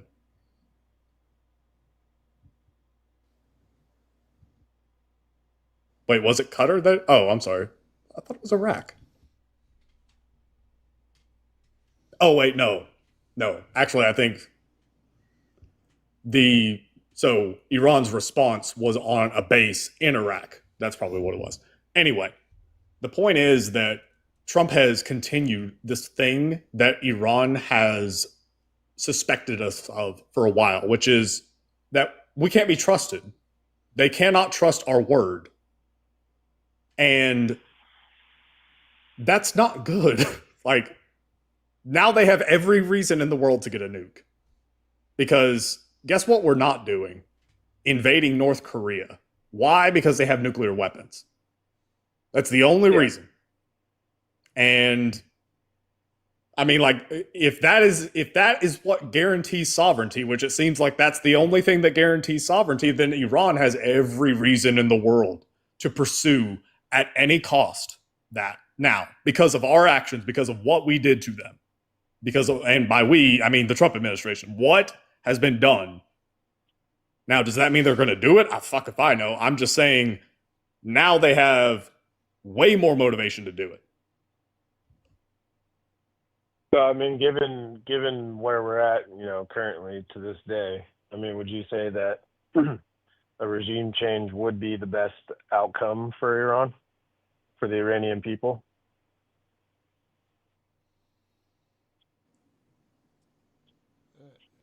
I mean, it's hard. I mean,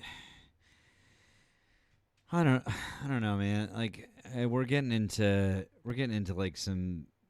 It's really hard. It's a big country. It's 90 million people. Like, yeah. I mean, obviously, the clerics suck. Ayatollah sucks. The IRGC like, those are awful people. Like, there's no part of any of us who are like, I mean, like, obviously, it would be better. But I mean, I think that, like, at this point in time, we just have to. We just need to be not, because the last time we tried to do that, it resulted in the Islamic Revolution. And so I mean, I mean, it would be better if they had a different government, for sure. But I don't want to be involved in it. I don't want the United States to be involved in it. It just we're just too imperialist, and we've just fucked up. We've fucked up too many countries, and we pay the price of fucking up all of those countries. It just always comes back to bite us in the ass. And I just want. I'm not an isolationist, but I think that what we need to do is we need to focus our attention on making the United States a better country, and stop being interventionist and stop being imperialist in places where it doesn't belong. If people need humanitarian help, we should help them. If countries that we are allied with need to be defended, we should defend them. If we have a treaty with a country, we've got the Budapest Memorandum, as it relates to Ukraine, we should be supporting them fully, 100%. Aside from the fact that supporting Ukraine is politically good for us, economically good for us, it's good for Europe. Yeah. I mean, like, there's a million different reasons why that's good. So I'm not saying we should be isolationist, but I am saying that we need to, like, we just need to, like, not. We just need to not. Would it be great if they got a different government in there? Abso-fucking-lutely. But I just don't think that we're the people to do it. You know what I mean, man? I mean, especially, not the way it's being done right now. I don't think it's a way to accomplish anything. But, I mean, I kind of feel the same about that, as far as really not liking, the clerics and all that stuff, and Iranian people. It's, again, like, I don't think I'm that far off from you guys in terms of right and wrong, I guess. I don't know. But, I mean, the modern day left in America that I see is definitely concerning. Because, like, at least, like, Nemo, when you're talking, like, at least you could bring up North Korea and acknowledge, like, we don't want to be like that. Like, we don't want to be like them. I mean, like, I find that the modern day left is, like, kind of the same thing. Like, it's almost like they're jumping on to support, they'd rather support Iran or China or whatever, just to be in opposition of what's happening now in America. And I find that to be extremely dangerous. But So I Yeah, mean, I don't think I'm that far away from you guys. I mean, as far as like what you're saying, like with the modern day left supporting Iran or supporting China, I'm not aware of anybody that supports North Korea on the left. No. Matt and I are in lockstep ideologically. No, I think other than the fact that they're socialists and like the rise of, the popularity of socialism and communism amongst young people in the U.S. is like kind of absurd to me. But hang on, man. But hang on, though. They're authoritarian. They're not communist. Yeah, I mean, so North Korea it's one of those weird situations where North Korea has the trappings of like calling itself a communist country or whatever, but it is ultimately a dictatorship. It is essentially a monarchy. Like North Korea is probably like the most extreme example to even point to in that. So sense. like, but I see what you guys are saying. Yeah. So most people in the further left, they're going to be more sympathetic to China, which I don't think that there's anything wrong with looking at China and saying, okay, what is China doing that works, that is good? Because clearly they're doing things that work, right? There's a reason they're a rising power. And it's not purely because America outsourced everything to them. Like it is not literally that sole thing. Is that part of it? Sure. But it's not just that. And you have to try and look at what China is doing and say, okay, so what is it that they are doing that we are not, that is making them a rising power? Why is it that we're declining? Because that's the truth. I mean, Xi Jinping actually said that to Trump in a really smart way. When Trump visited China, Xi Jinping said he mentioned something called the Thucydides. Thucydides trap. Yeah, it's a Greek name, so I'm definitely gonna fuck that up. But yeah, the Thucydides trap, and basically what that is a declining power and a rising power ending up in war because interests. So Xi Jinping said, we need to avoid that, and Trump, of course, didn't know what the fuck that was until later on, and so yeah. But the point is that China, do they respect like I guess freedom of speech and privacy rights? No, not really. Yeah, that's kind of I mean, those are all the things that I don't like about that. So it's like, I mean, I know essentially the way that at least part of the reason is because they actually moved a lot of their like economic system into, I mean, essentially like emulate the West with more like capital markets and free trade and all these things. So like, I mean, I understand, but at the same time, like the amount of, like, I understand why they are on the move up, right? Because they evolved past the, Mao Zedong era of the People's Republic of China. So they're evolving economically and all that stuff. But I mean, like there's a it's a progression. It's not great leadership for their people. I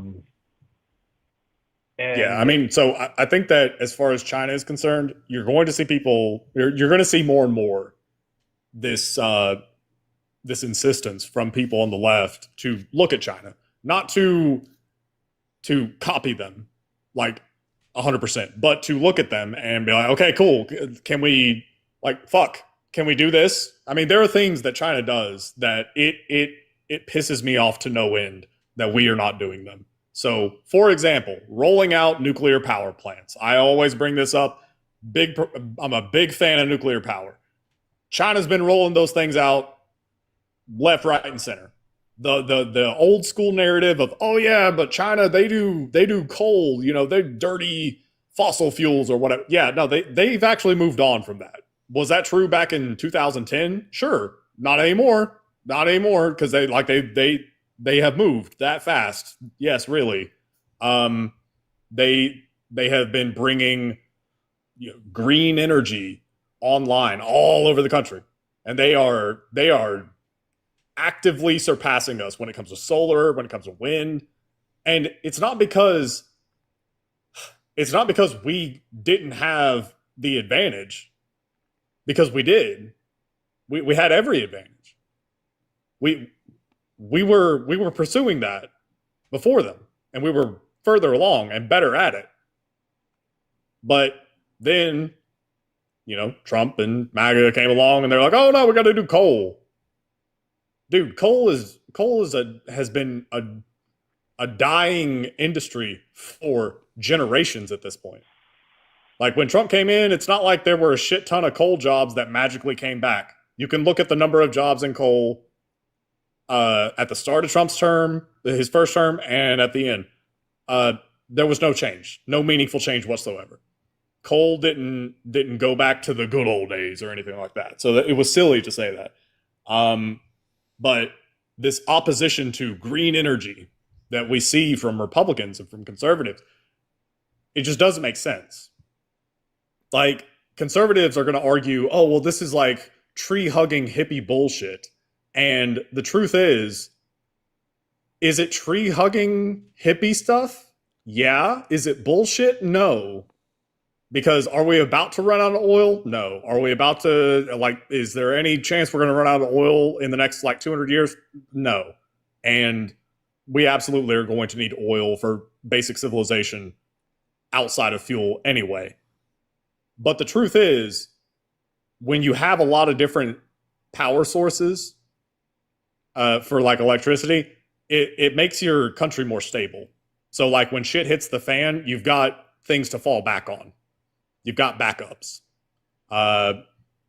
And also, if we are leaders on it, that means that there are a lot of companies here that have expertise on it, and then we get to sell that, right? What's one of the big exports for America?